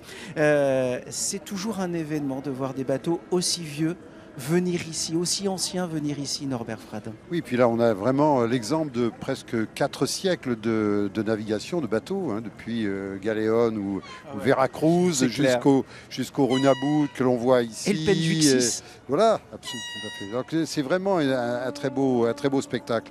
Et quant aux faux sabords, oui c'est vrai, il y avait une grande compagnie maritime française qui s'appelait la compagnie Borde, dont le signe distinctif était que ces bateaux qui étaient navigués à la fin du 19e, début du 20e siècle, les caporniers qui passaient le Cap Horn, c'est des bateaux de transport de marchandises, avaient des faux sabords dessinés sur la coque. Alors il y a ici évidemment un spectacle sur l'eau, je vous l'ai dit, pendant 5 jours on a fait la fête du vin avec ces plus beaux voiliers, ces grands voiliers venus du monde entier, certains viennent d'Inde, de Russie. Il y avait aussi chaque soir un spectacle dans le ciel grâce à une compagnie, le groupe F, qui a imaginé un spectacle avec un dragon. Alors qu'il faut que je vous raconte cette légende parce qu'elle me plaît beaucoup. Un dragon qui, il y a maintenant très longtemps, il y a 600 ans, a plongé dans la Garonne, est allé jusqu'au bout de l'estuaire et puis a fait tout le tour de la planète. Il a fait tout le tour de la planète et puis il a ramené plein de souvenirs, ce dragon. Eh bien, c'est ce que ce spectacle pyrotechnique a raconté à tous ceux qui étaient là, venus de Bretagne, des Pays de la Loire ou de Nouvelle-Aquitaine. C'était absolument fabuleux. Il faut aussi que je vous raconte quelque chose parce qu'à la fin de chaque feu d'artifice, nous, on applaudit, on est spectateurs, on est content, on applaudit, on est un peu euphorisé par ce feu d'artifice. Eh bien, chaque bateau faisait sonner ses sirènes. Alors, il y avait les petits tonniers, les biches, etc., qui faisaient sonner leurs petites sirènes, d'autres leurs petits... sonnaient comme ça. Et puis, il y avait le Bélem, un petit peu plus fort, qui disait « Attendez, moi, je vais sonner aussi ». Et puis il y avait le bateau russe, 114 mètres de long.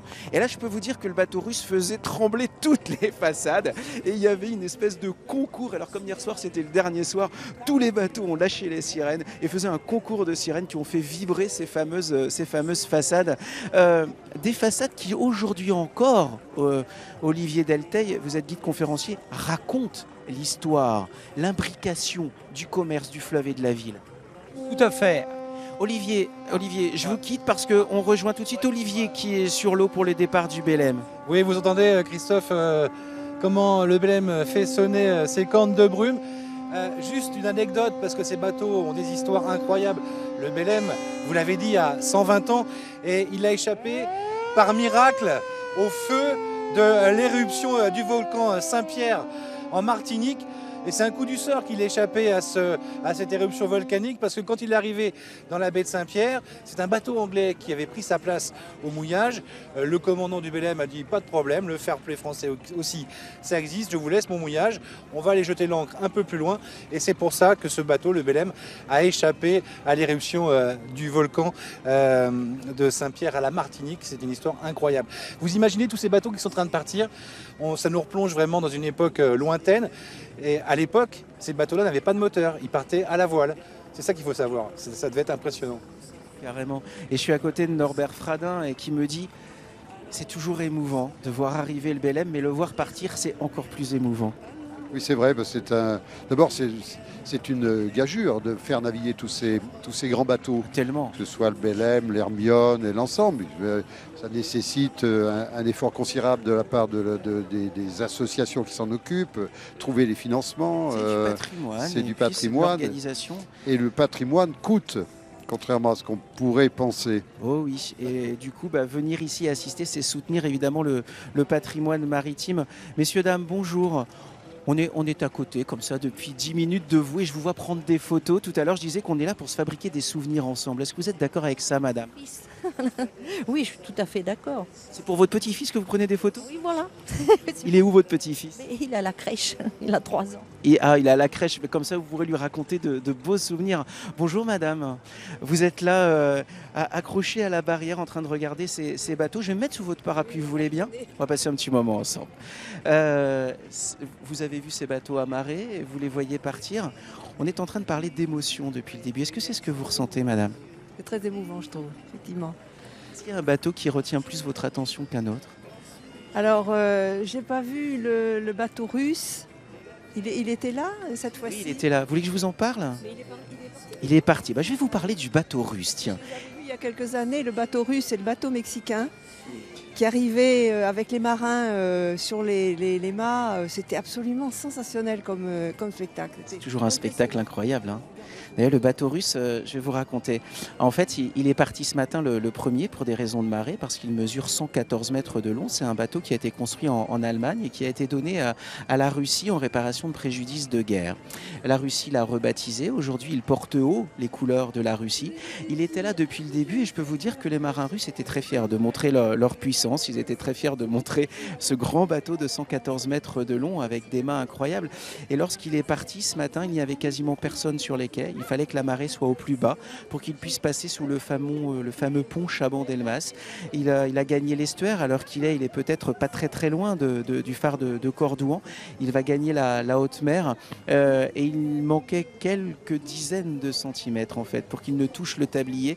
Tout le monde retenait son souffle avec deux remorqueurs. C'est un pilote du port de Bordeaux qui l'a accompagné évidemment pour sortir de ce port de la Lune.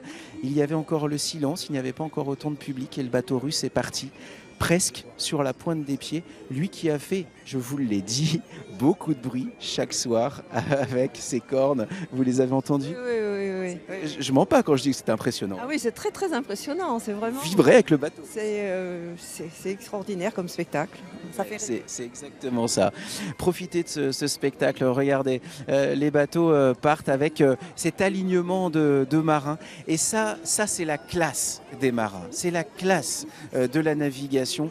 Je peux vous dire que les mains dans le dos, la tête haute et la lippe au vent, ces marins-là sont évidemment très fiers de montrer le départ de leur bateau. Ils en prennent grand soin parce que quand on dit prendre grand soin d'un bateau comme ça, Norbert, on parlait de patrimoine. C'est indispensable, un patrimoine ça s'use. Oui, et puis là c'est l'étoile, c'est un bateau de la Marine nationale. Je veux dire, on est vraiment dans l'excellence et des bateaux du XXe siècle. Ce gréement goélette extrêmement pur, extrêmement beaucoup plus facile à manœuvrer, même si c'est très dur qu'un galion ou que l'Hermione. Mais on est vraiment dans les purs, l'aboutissement de la marine à voile.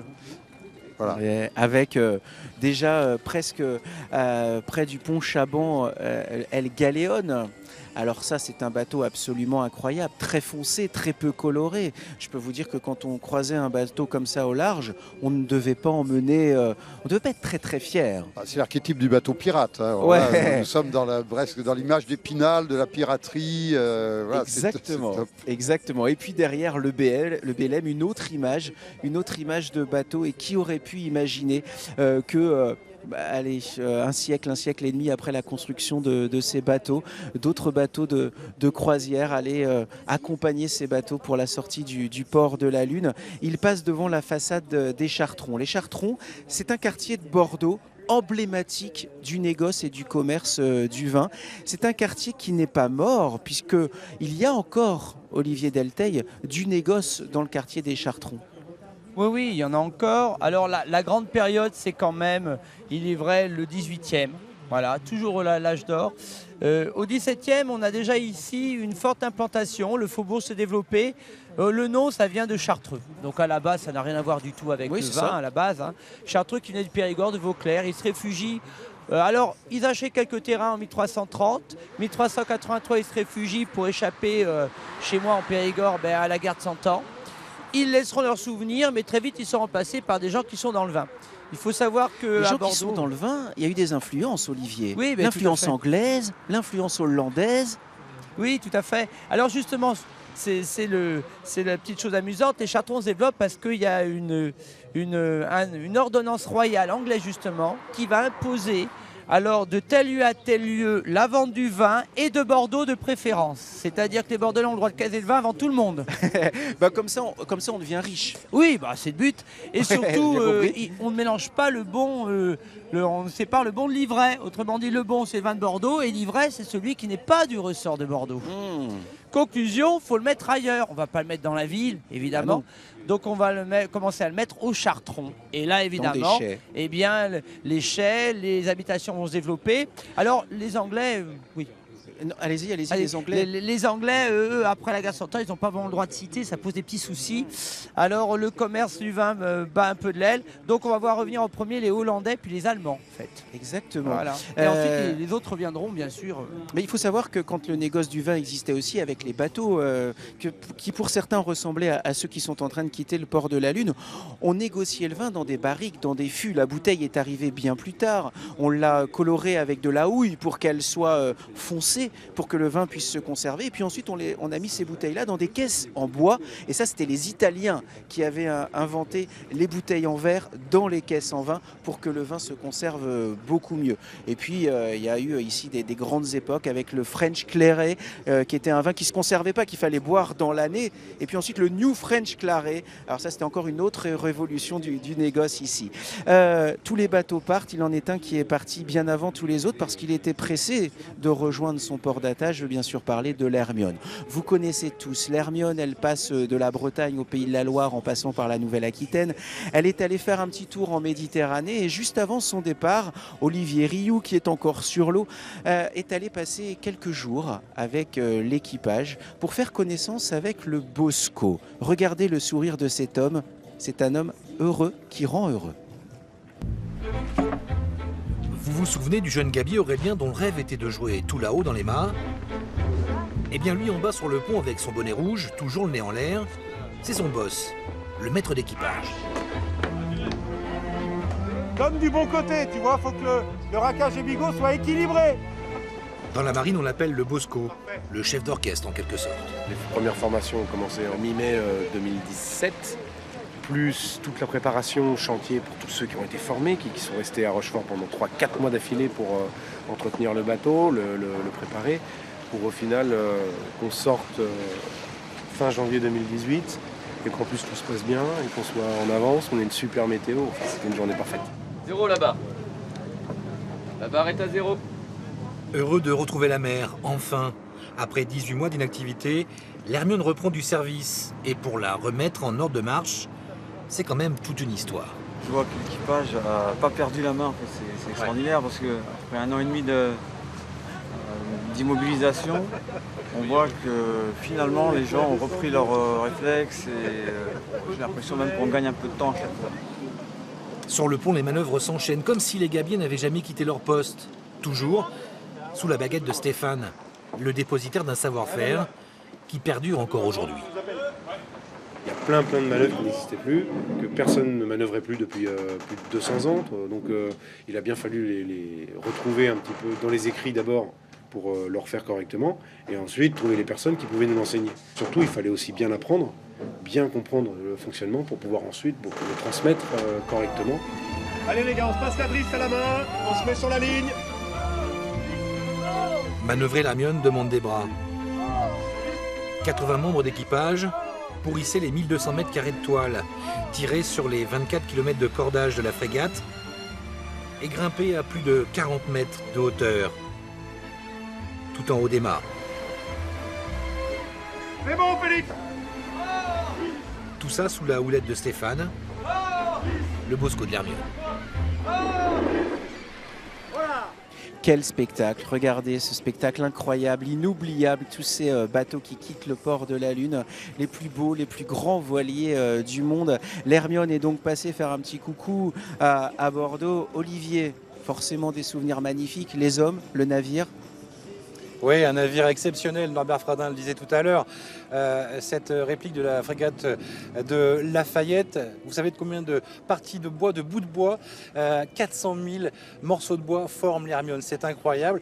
Cette année, elle est partie faire un périple en Méditerranée, 4 mois d'aventure, 12 escales en Méditerranée et des conditions météo dantesques. Quand la frégate est partie de La Rochelle fin février, elle a pris... on dit une énorme tempête à l'entrée du détroit de Gibraltar avec des creux de 10 mètres, des vents jusqu'à 100 km/h. Le commandant Caillou me disait que l'Hermione avait gîté jusqu'à 45 degrés d'angle. C'est énorme. Et la frégate a tenu le choc, les marins aussi. Et après 4 mois d'aventure, de périple à travers la Méditerranée et diverses escales, elle est rentrée donc, dimanche, hier à La Rochelle. Et ça a été un véritable spectacle. Elle va se reposer et maintenant préparer l'avenir de l'Hermione. C'est beaucoup de réflexions autour de nouveaux périples. C'est des coûts financiers aussi. Enfin, c'est une aventure à préparer pour reprendre la mer. Mais l'Hermione doit reprendre la mer, c'est sa vie. Évidemment, c'est sa vie. C'est la vie des grands voiliers. Pour nous en parler, Michel Balic, il est président de l'Association des Amis des Grands Voiliers. Bonjour Michel. Bonjour. Vous avez participé à 6 Tall Ship Regatta, cette course de grands voiliers. Autant vous dire qu'on ne vous la raconte pas. Les grands voiliers, c'est bien plus qu'un beau spectacle. Oui, les grands voiliers, c'est en fait, je dirais, pour les jeunes qui embarquent, c'est une école de la vie. Puisque lorsque on embarque sur un grand voilier, d'abord on est intégré à l'équipage, on partage complètement la vie du voilier, et puis c'est une vie dans un espace clos, fermé, où on doit tous travailler ensemble dans le même sens, quelles que soient les origines. Avec une particularité, c'est le respect absolu que l'on doit avoir pour le bateau, parce que lui ne nous ratera pas. Parce que le bateau ne nous ratera pas si on fait une erreur. De toute façon, il faut avoir un respect absolu vis-à-vis de la mer, parce qu'on ne la défie pas, la mer. On compose avec et on fait ce qu'elle veut bien nous laisser faire. L'association que vous présidez promeut le patrimoine maritime. C'est important, on en a parlé avec Norbert, mais c'est un patrimoine qu'on avait eu un peu tendance à négliger. Les choses évoluent, non ? Effectivement, malheureusement, la France a oublié son patrimoine maritime. On a une histoire maritime extraordinaire. On est quand même le 2e domaine maritime au monde, mais le patrimoine, on l'a oublié. Et comme le disait Éric Tabarly, c'est une phrase que j'aime bien citer, pour les Français, la mer, c'est ce qu'ils ont dans le dos quand ils regardent la plage. Et on est en train, heureusement, depuis quelques années, grâce au rassemblement, grâce à l'Armada, grâce au Tall Ship Race, en train de redécouvrir cette histoire des grands voiliers. Avec la transmission, l'importance de la transmission. L'importance de la transmission, effectivement, du patrimoine de génération en génération. Tout à fait. Et ça, c'est quelque chose de formidable. Tout à l'heure, on a parlé de la Belle Poule avec Guillaume Dequet. C'est un bateau emblématique, évidemment. C'est un bateau fragile qui a eu besoin de quelques restaurations et du même coup, son port d'attache, Brest, l'a évidemment une nouvelle fois accueilli. Comment vous dire ? Il faut lui redonner une nouvelle jeunesse, mais la Belle Poule n'est pas vieille.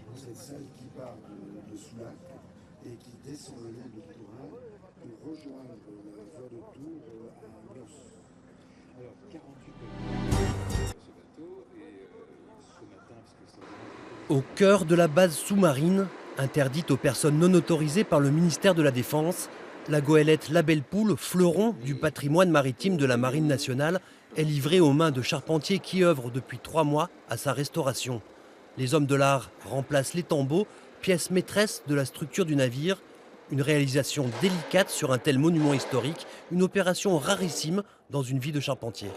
C'est extraordinaire, c'est changer un étambot de cette taille, c'est-à-dire presque 400 mm par 400 mm, une pièce qui pèse 500 kg avec une telle complexité. Ça nous arrive une fois dans notre vie de charpentier, donc c'est quelque chose d'exceptionnel et c'est un arrêt technique exceptionnel. Je crois que c'est l'arrêt technique le plus complexe qu'on ait fait sur les bateaux de la marine. Ouais, il n'y avait aucun jeu nulle part. Il faudrait filer un petit coup de varlope à filer une fois qu'on aura enfoncé rentré le tube à l'intérieur. Là, on change des pièces énormes, c'est rare de faire ça dans une vie de charpentier. Donc voilà, c'est un chantier d'exception, je crois, ouais, effectivement. Un chantier d'exception sur un site interdit, dans un cadre hors du temps. Forcément, pour un artiste comme Paul Blois, l'occasion est unique pour venir en saisir la trace.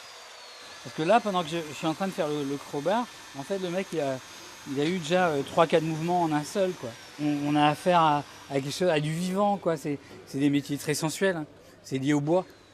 C'est lié à l'ébénisterie, à la forme, comment qu'on veut donner. La goélette est depuis 1932 l'un des 3 voiliers-écoles sur lesquels les officiers de marine viennent exercer leur sens de la navigation. Ce sont les joyaux de la marine. C'est le patrimoine. Il faut absolument pouvoir transmettre. Il faut que la Belle Poule puisse continuer à naviguer pendant des générations. Donc aujourd'hui, c'est une opération sur une pièce de 1932 et on va, si vous voulez, on va pas la changer tout de suite. Le prochain changement de cette pièce, c'est dans 100 ans. Au printemps prochain, la Belle Poule reprendra le large et mettra les voiles pour la mer Baltique. Son nouvel étambot pourra tracer un nouveau sillage pour plusieurs décennies. Et dans son sillage, il y a bien sûr eu Bordeaux. D'autres bateaux continuent à quitter le port de la Lune. Vous vivez tout cela en direct sur France 3 Bretagne, France 3 Pays de la Loire et France 3 Nouvelle-Aquitaine. Le 2 Galant a largué les amarres. Guillaume, quelque chose me dit que le 2 Galant et Tanguy, c'est une belle histoire. Absolument, je suis avec un marin qui est resté à quai. C'est un marin désormais, Tanguy Couraud, qui était trainee sur le 2 Galant lors de la Tall Ship Regatta. Bonjour. Tanguy, vous avez le cœur un petit peu serré d'avoir vu partir votre bateau? Là, un petit peu, oui. C'était une très belle expérience. Voilà, j'ai vécu 10 jours sur le 2 Galant. Ça a été une expérience extraordinaire parce que on a vécu comme un marin. On a fait les quarts de nuit, les quarts de jour. Qu'est-ce qui est le plus dur? Les quarts de nuit peut-être, cette résistance physique? Les quarts de nuit, faut tenir 4 heures sans dormir, tout en regardant le pont, en regardant autour de nous pour qu'il n'y ait pas de soucis, tenir la barre et surtout ne pas dormir. Alors Tanguy, vous avez des difficultés motrices, hein, Oui. Vous faites partie de ces trainees qui ont pu embarquer grâce à la ville de Bordeaux. Oui. Vous avez fait la démonstration qu'il n'y avait rien d'impossible finalement. Surtout, merci aux 2 Galants qui nous a adaptés quand même avec des barres d'appui, avec des systèmes qui nous ont pu permettre de nous déplacer sur le bateau. Avec une adaptabilité sur les tirages de cordage, on s'est aidé. C'était un travail d'équipe et merci aux 2 Galants et à la Blue Schooner Company. Franchement, merci beaucoup. Julie Merveillot, Tanguy n'est pas le seul jeune comme ça avec quelques difficultés à avoir embarqué. Quelle était l'idée? Qu'est-ce qu'ils ont démontré ces jeunes-là? C'est vous qui avez monté ce projet, vous les avez vus revenir avec le sourire. Qu'est-ce qu'ils ont démontré? Alors pour nous, c'est parfaitement cohérent avec le projet qui est porté au niveau de l'association APF France Handicap. C'est vrai que le but, c'est d'opérer une transformation sociétale et de miser sur l'inclusion de ces jeunes-là et de montrer justement que même des jeunes en situation de handicap vivent des aventures complètement folles et que peut-être même des personnes valides n'auraient pas tenté ou n'auraient pas osé espérer. Il y avait de la crainte au départ de la part de ces jeunes, peut-être de vous aussi? Alors des jeunes, quelques angoisses, pas Tanguy, mais l'autre jeune un peu. Et donc effectivement, ça a été tout un travail d'accompagnement. Et puis au niveau de l'institution, donc le directeur Patrick Salette a de suite misé sur ce projet-là avec la directrice régionale, Michel Deniguet. Ça a été compliqué de convaincre les gens justement? Au niveau direction, pas tellement. Au niveau des professionnels, pas mal de craintes, des craintes légitimes. C'est des conditions de travail et d'adaptation sur lesquelles on n'est pas habitué à aller. Et c'est vrai qu'une fois que l'équipe s'est mise au travail et que tout le monde a compris l'intérêt du projet, ça a été tout seul et il y a eu un vrai travail d'équipe. Parce qu'il faut savoir aussi qu'on a été accompagné par un aide-soignant qui nous a beaucoup aidé, qui a été là pour nous. Et voilà, ça a été une expérience, on a vu des choses. Moi j'ai vu des dauphins pour la première fois de ma vie. C'est quelque chose c'est dans mon cœur quoi. C'est comme ça. Et alors quelles conditions de vent vous avez eues? Un peu compliqué au niveau du vent. Faut avouer que ça a été un peu compliqué, mais après on a pu quand même naviguer à une vitesse assez, on va dire, de croisière et c'était très sympa. On a vu beaucoup de choses. On a fait de la pêche, on a fait à manger sur le bateau. Merci pour tout quoi. Alors qui Julie, est le mécène de ce projet-là et qui a permis le financement aussi de toute cette aventure. Merci à eux. Il s'agit de donner confiance à ces jeunes. Il s'agit aussi de changer le regard que l'on porte sur le handicap. C'est important. Oui, c'est important. Et puis, ils ont vécu à fond l'aventure. Ils en reviennent aujourd'hui pleins de confiance, avec une démonstration aussi de leur capacité d'adaptation et d'autonomie dans des situations contraintes. Quand on visite le 2 Galant et qu'on voit comment c'est à l'intérieur, on se rend compte que ça n'a pas dû être simple tous les jours. Il y a la promiscuité, il y a les conditions spartiates d'accueil aussi. Donc, beaucoup d'adaptation. Tanguy, je crois que vous êtes promis de vivre encore plus fort que les valides, de vivre encore plus de choses, c'est ça? Ah oui, moi j'essaye dans tout ce que je fais, ne serait-ce que par le handisport, ne serait-ce que par le sport et par toutes les choses que j'ai pu faire, que ce soit des aventures comme le voilier ou autre chose. C'est quelque chose que, le voilier, j'en avais déjà fait par le billet de l'APF de La Rochelle et là, par le billet de l'IM de Talence, partir sur un vieux gréement où il y a des cordages et où on fait tout à la main, où il n'y a pas de winch. C'est totalement différent et c'est une très belle expérience, c'est une belle leçon pour moi et j'espère pour les autres. Nul doute qu'on vous reverra sur un bateau. Merci beaucoup Tanguy, on gardera en mémoire votre souvenir qui est celui à la fois de ceux qui étaient sur le bateau et aussi du public qui admirait ces joyaux de la mer. Merci à vous. Je suis très ému d'écouter Tanguy. Quelle expérience il a vécue. Comme vous, madame, qui êtes là depuis le début pour regarder ces bateaux partir, pour quelle raison vous avez voulu venir saluer ces marins ? Parce que j'aime bien les bateaux et j'aime bien le bord de Garonne, de Bordeaux. Voilà. Et je trouve que c'est magnifique, un endroit magnifique avec le nouveau pont, l'ancien pont. Voilà. Hein. On avait promis de se fabriquer des souvenirs et c'est exactement ce qu'on fait. Vous savez quoi ? Regardez, hop, on va se retourner. Face à nous, Olivier Rioux qui a assisté aux manœuvres de la nébuleuse. Oui, bah là, vous voyez, on est juste derrière la nébuleuse qui vient de terminer de hisser sa grand voile. Elle met cap sur le pont Chalbon-Delmas. La nébuleuse, c'est un Dundee tonnier de Paimpol. C'est un bateau de pêche qui a été construit dans les années 40, qui a fait la pêche. La drague l'hiver aux coquilles et l'été, c'était un tonnier. Il pêchait le thon jusque... Et là, vous pouvez voir. Tiens, j'ai envie de vous poser une question, Christophe. Dites-moi. Est-ce que vous savez comment s'appelle la voile d'arrière ? Pas du tout, Olivier. Alors, c'est la voile d'artimon. Ça, c'est le nom générique. Pour quelle raison ? Et alors, les marins l'appellent aussi le tape-cul. Ah. Voilà, parce que cette voile d'arrière, figurez-vous qu'elle sert surtout au bateau à manœuvrer mieux en plus de son gouvernail. C'est-à-dire que comme c'est des bateaux qui ne sont pas très manœuvrants, cette voile leur permet de remonter au vent ou descendre au vent en la bordant ou en la loffant. Vous venez de m'apprendre quelque chose ? Mais bien sûr, j'adore ça. Vous avez vachement bien bossé. Hein. Vous avez vachement bien... Quel spectacle, Olivier, là, vous suivez la nébuleuse. Le bateau sur lequel vous êtes est magnifique, devant la nébuleuse. Et au loin, dans la brume, on croirait presque, vous savez, les toiles marines des impressionnistes.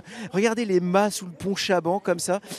On est dans une autre époque. Clément, lui, est vraiment les deux pieds dans son époque. Bonjour Clément. Bonjour. Alors, vous êtes le président de l'association des marins de la Lune. Pourquoi ? Parce que le port qui est derrière nous s'appelle le port de la Lune. Sur ce port-là, depuis 3 jours, j'ai vu des paddles, j'ai vu des petits voiliers. On peut apprendre la navigation encore aujourd'hui ici ? Alors oui, nous on pratique la voile, on pratique la rame avec du stand-up paddle et de la pirogue, et on peut effectivement pratiquer sur ce fleuve qui est particulier parce qu'il y a effectivement beaucoup de courant, mais ça se fait. Alors évidemment, il faut adhérer à l'association. On peut faire du paddle, on peut apprendre la voile. J'imagine qu'il y a derrière ça une volonté de transmettre des gestes, un savoir-faire, et puis peut-être aussi, et là les grands voiliers en sont le symbole, une tradition maritime à Bordeaux. Alors oui, nous le constat au départ, c'était il y a quelques années de voir que le fleuve était assez vide d'activités, notamment d'activités nautiques. Et du coup, on a décidé un peu de pratiquer nos entraînements ici et voilà, utiliser ce plan d'eau qui est génial, très particulier mais assez génial. Alors cette année, c'était les grands voiliers qui étaient réunis ici à Bordeaux, qui ont attiré des spectateurs de l'ensemble de la région Nouvelle-Aquitaine, Pays de la Loire. Des Bretons étaient là aussi pour soutenir leurs étendards et leurs fiers bateaux. Et puis d'autres années ont vu ici le départ de la course du Figaro. Et là, vous avez un pote qui s'appelle Romain Badjo qui se prépare justement pour la course du Figaro. Il était là avec son bateau. Bon, là, 2 générations. Quand on croise le Belém ou la Belle Poule et un bateau qui va faire la course du Figaro, on est dans autre chose. Alors effectivement, il était là, on l'a peut-être vu passer juste derrière, donc c'est peut-être un des bateaux qui a le plus navigué. Il en a profité toute la semaine pour faire naviguer ses partenaires sur le fleuve. Et voilà, effectivement, oui, on est dans 2 générations complètement différentes. Vous avez participé vous-même à la course du Figaro. Quand vous voyez les gabiers, les boscos sur ces navires-là, qu'est-ce que vous avez ressenti depuis maintenant 5 jours ici ? Alors moi je trouve ça assez génial. Je n'ai jamais navigué sur ce type de bateau, sur le Belém ou des bâtiments comme ça. Mais en tout cas c'est un peu pareil, c'est les mêmes projets, il y a beaucoup de formations. C'est le point commun entre les bateaux de la course du Figaro et ces bateaux-là, c'est un savoir-faire, des gestes. Ouais, c'est un apprentissage. La solitaire du Figaro, c'est pareil. C'est beaucoup de temps passé à s'entraîner, à apprendre au contact des meilleurs. Et là, c'est la même chose, quoi. Bon, faut que je vous raconte un secret. J'ai le droit ? Ouais, allez, j'ai le droit. En fait, Clément, avec Romain, a un super projet. Son projet, c'est de monter une structure de course au large avec un point de départ à Bordeaux. J'ai rien trahi ? Pas du tout. Oh. Donc, alors le club est déjà une structure qui accueille le projet de Romain cette année. Et puis l'objectif, c'est effectivement d'avoir un projet un peu durable et pérenne, notamment sur la Solitaire du Figaro, mais pourquoi pas course au large en général, et dans lequel nous on s'investit beaucoup et on navigue aussi. C'est exactement ce qu'on vous souhaite, une structure de course au large. Et puis ensemble, on continue à profiter du départ de ces grands voiliers. Là-bas, va bientôt atteindre le pont Chaban, le Bélem. Le Bélem qui va prendre la route de Saint-Jacques-de-Compostelle avec à son bord 50 pèlerins. Je les ai vus arriver ce matin avec leurs coquilles, leurs marinières, fiers comme Artaban. Ils ont embarqué, ils ont gagné leur cabine. Et puis ensuite, quelle émotion pour eux. Certains n'avaient jamais mis le pied sur un bateau. Le Bélem a lui aussi, dans son port de Saint-Nazaire, connu quelques petites restaurations, quelques petites rénovations. Les Nantais sont très fiers du Bélem. Et comme ils le peuvent. Même en cale sèche, le Bélem a fière allure. Avec sa coque acier rivetée et entièrement repeinte, il semble éternel et pourtant il a 122 ans. Un âge respectable qui l'oblige à une visite annuelle au chantier. Il faut savoir que le bateau, comme tout navire, pour sa sécurité, est compartimenté avec des cloisons étanches. Le navire a l'âge qu'il a. C'est vrai qu'il y a une surveillance particulière des tôles qui est faite par le Bureau Veritas. Et cette année, donc, a été prise la décision de changer une cloison étanche, donc dans les fonds du navire, très très peu accessible.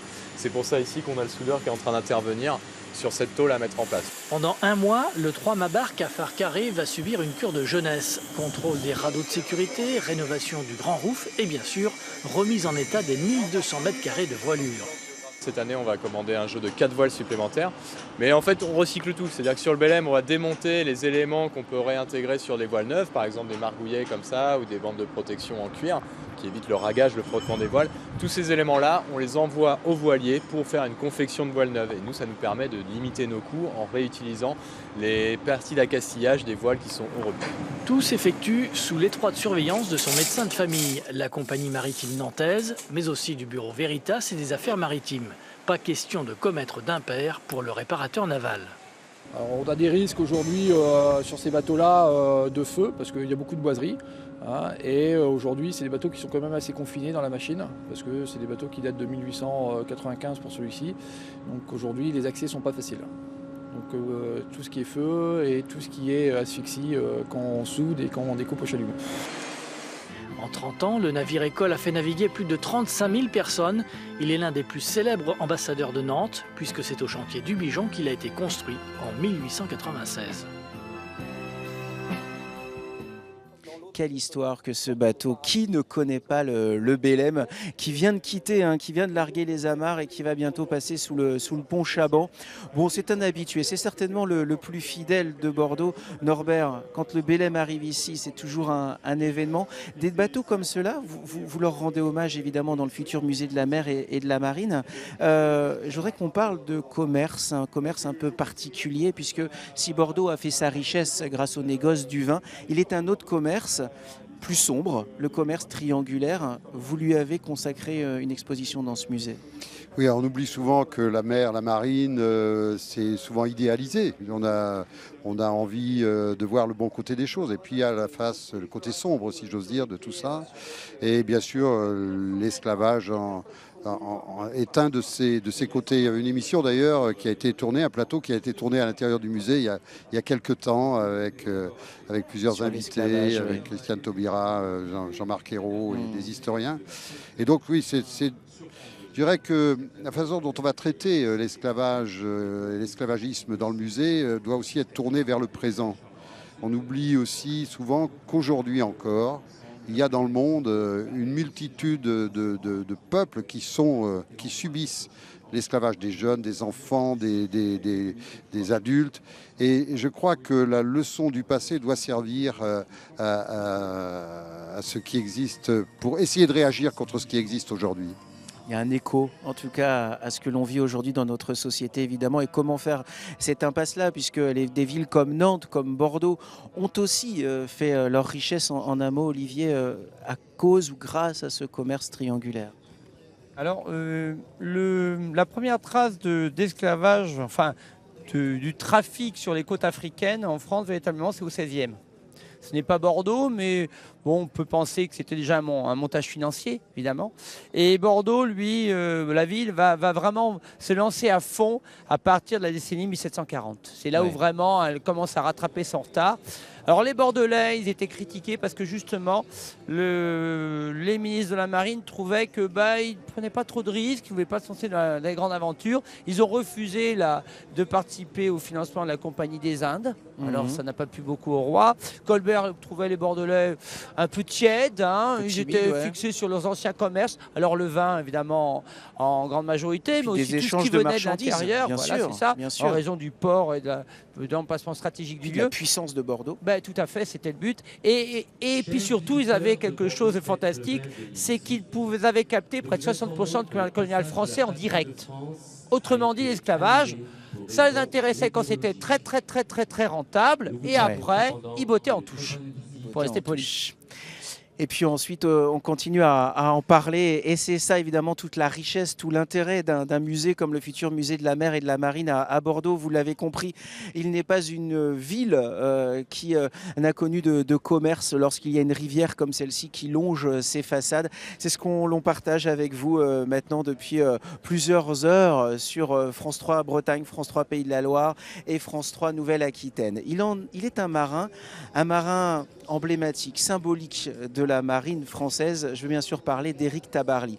Éric Tabarly nous a quittés il y a 20 ans. C'était la première fête du vin ici.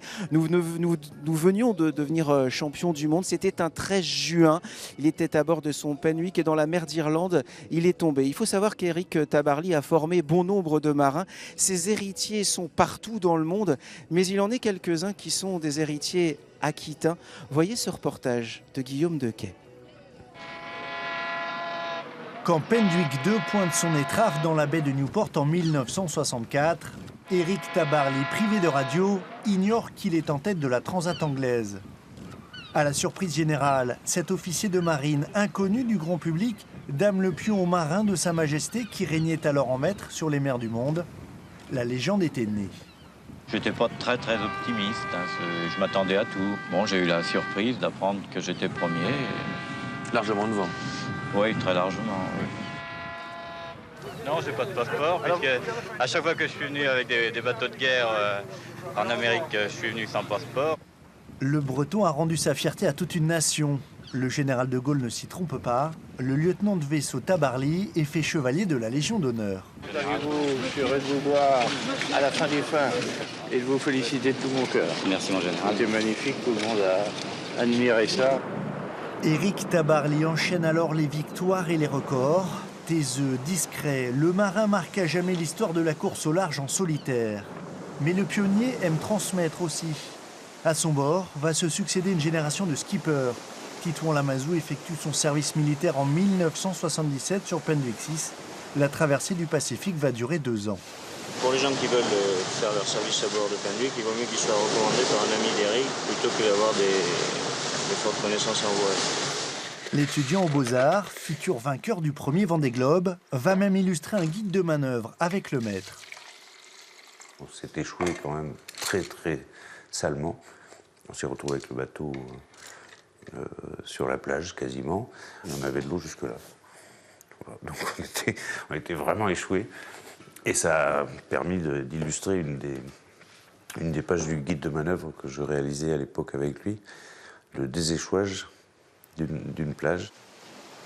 Quand par exemple je suis allé voir le maire de Bordeaux qui était Chaban-Delmas à l'époque pour construire mon premier bateau, Éric Tabarly m'avait fait une petite lettre, une lettre de bonne, quoi, un bon équipier, vous pouvez y aller, ce gars-là, c'est un beau petit gars, vous pouvez faire confiance, et d'avoir, c'était un sésame, d'avoir une lettre d'Éric Tabarly.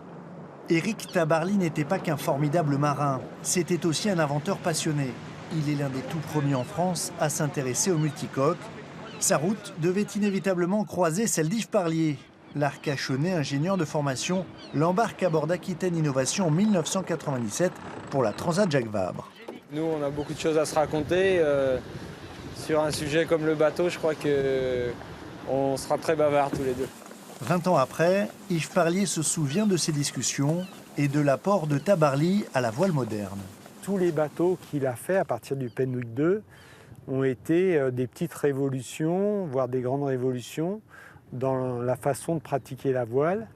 Chaque fois étant capable de manœuvrer des surfaces plus grandes, chaque fois mettant les performances au-delà de ce qui se faisait, et à chaque fois des innovations qui sont aujourd'hui reprises sur tous les bateaux de course.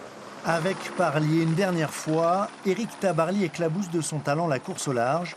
Les deux hommes arrivent en tête à Carthagène, en Colombie.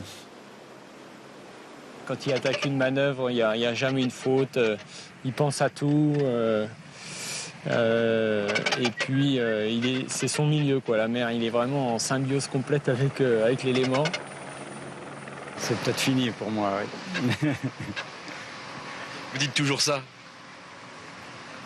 Oh, il y a toujours un jour où il faut s'arrêter, mais enfin... Oh. 6 mois plus tard, Éric Tabarly disparaissait en mer d'Irlande. Dans son sillage, 20 ans après, les skippers français dominent toujours la course au large en solitaire. Très beau reportage signé Guillaume Dequet, et Pendwick 2 et Pendwick 6 étaient présents pour ce rassemblement des plus beaux voiliers du monde. Pendwick a marqué l'histoire de la marine, c'est une évidence. Laurent Debar est avec nous. Vous êtes responsable de la mission tourisme de Bordeaux Métropole. On a ouvert avec ce projet de faire venir des voiliers ici. On va clore cette émission avec vous. Les Bordelais, les Néo-Aquitains, les Bretons qui étaient là, les habitants des Pays de la Loire qui étaient présents se sont appropriés ces voiliers. Ça fait un peu partie de leur patrimoine à eux aussi, hein. Oui, tout à fait, c'est magnifique. On n'avait pas vu de rassemblement de grands voiliers depuis la Cutty-Sark de 1990. C'est ça. Donc c'était un défi, effectivement, de mélanger et de marier la fête du vin avec ce grand rassemblement de voiliers. Je pense que c'était une réussite. Il y a eu beaucoup de monde. Je suis étonné par le monde qu'il y a encore ce matin sur les quais. Ils sont noirs de monde sur 4 km. Alors que c'est le jour du bac. Bonne chance à tous ceux qui passent le bac de français aujourd'hui. Voilà, mais ça montre qu'on va dire ces valeurs, le vin, la ville avec son patrimoine, les voiliers qui ont marqué la ville au XVIIIe siècle. Voilà, ça a à nouveau du sens et c'est un très beau mariage. Du sens parce que finalement, avec Guillaume, on a parlé des trainees, il y avait aussi des gazelles. Les gazelles sont des femmes qui ont été embarquées sur des bateaux du groupe La Poste pour montrer que ce monde-là n'est pas forcément un monde macho comme on l'a longtemps cru et que là aussi, il s'ouvre à la diversité, il s'ouvre au handicap, il s'ouvre aux femmes qui sont encore trop peu nombreuses évidemment sur les bateaux. C'était une très belle fête forcément. Bon, est-ce qu'on reverra des bateaux dans le port de la Lune aussi nombreux bientôt ? Écoutez, aussi nombreux, je ne sais pas, mais on aura quelque chose de très sympathique entre le 27 et le 29 juin avec l'escale du Darmolski, qui est un magnifique 3-mâts polonais. Et j'espère qu'on n'attendra pas 28 ans pour refaire un rassemblement de grands voiliers. Eh ben, souhaitons-le nous. Et puis, il y a à côté de vous Norbert Fradin qui continuera à raconter l'histoire de la mer et de la marine ici à Bordeaux. L'association des grands voiliers qui continuera à valoriser ce patrimoine, vous l'avez compris, qui est un patrimoine qui n'existe que parce que la main de l'homme continue à l'entretenir et à le construire. Il y a Olivier Delteil qui continuera à raconter à tous ceux qui viendront dans ce type de ville l'imprégnation d'une rivière, d'un commerce et d'une ville, avec maintenant une réappropriation évidemment de tout cela. Et puis des jeunes comme Clément qui, lui, continueront à passer la main, à former des nouveaux marins pour demain, des héritiers de Tabarly. Guillaume vous a parlé des héritiers aquitains, mais ils sont très nombreux en Bretagne, dans les Pays de la Loire évidemment, à avoir cet héritage de Tabarly. Et quand on a vu les Gabiers, les Bosco partir si fièrement alors que le dernier voilier vient de passer sous le pont Chaban, il y avait quelque chose d'assez émouvant. On a passé un très très beau moment ensemble, on s'est fabriqué des souvenirs avec Guillaume qui va me rejoindre. Guillaume, ça y est, les marins sont partis, avec un petit au revoir comme ça pour certains, beaucoup d'émotions. Beaucoup d'émotions et le port de la Lune va paraître bien triste maintenant. Bien on s'est calme. habitué à la vue de ces bateaux magnifiques, des frégates corsaires, des galions, enfin voilà, un décor de cinéma, un décor de rêve. Bordeaux est un décor de rêve et avec... Une ville-monde avant l'heure d'ailleurs. Ça a été une ville-monde avant l'heure, comme l'a été Nantes, comme l'est Brest évidemment encore, avec des traditions maritimes absolument incroyables. Vous avez vu ces images de bateaux, vous avez rencontré les équipages. Quelle fierté dans leur regard. Absolument, parce que ils sont finalement assez peu venus sur Bordeaux ces derniers temps, à part le Bellem qui a passé ici un hiver pour des réparations. Les Bordelais le connaissent bien. Tous ces équipages sont plutôt bretons, on ne va pas se le cacher. Bien sûr. Ce qui n'est pas un défaut du tout. Hein. Mais ils étaient ravis de venir ici, devant ces façades 18e de Bordeaux, qui sont absolument magnifiques. Et le cocktail des deux était parfait. Guillaume, on était privilégiés.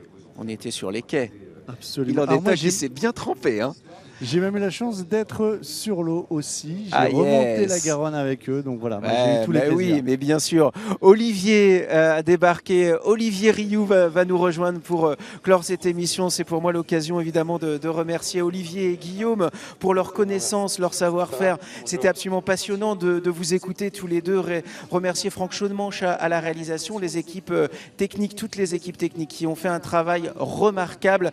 Et puis bien sûr remercier France 3 Bretagne, France 3 Pays de la Loire et France 3 Nouvelle-Aquitaine, et vous de votre fidélité. Je vous avais promis qu'on allait se fabriquer de beaux souvenirs, vivre un moment inoubliable. C'était le cas en 15 secondes. Et avec un vrai temps de breton. Ouais. Évidemment, mais le soleil arrive, il va donc arriver partout sur cette façade atlantique de la Manche au Pays Basque. Merci beaucoup d'avoir suivi cette grande parade des grands voiliers. Excellente fin de journée sur France 3. Dans quelques instants, votre journal régional.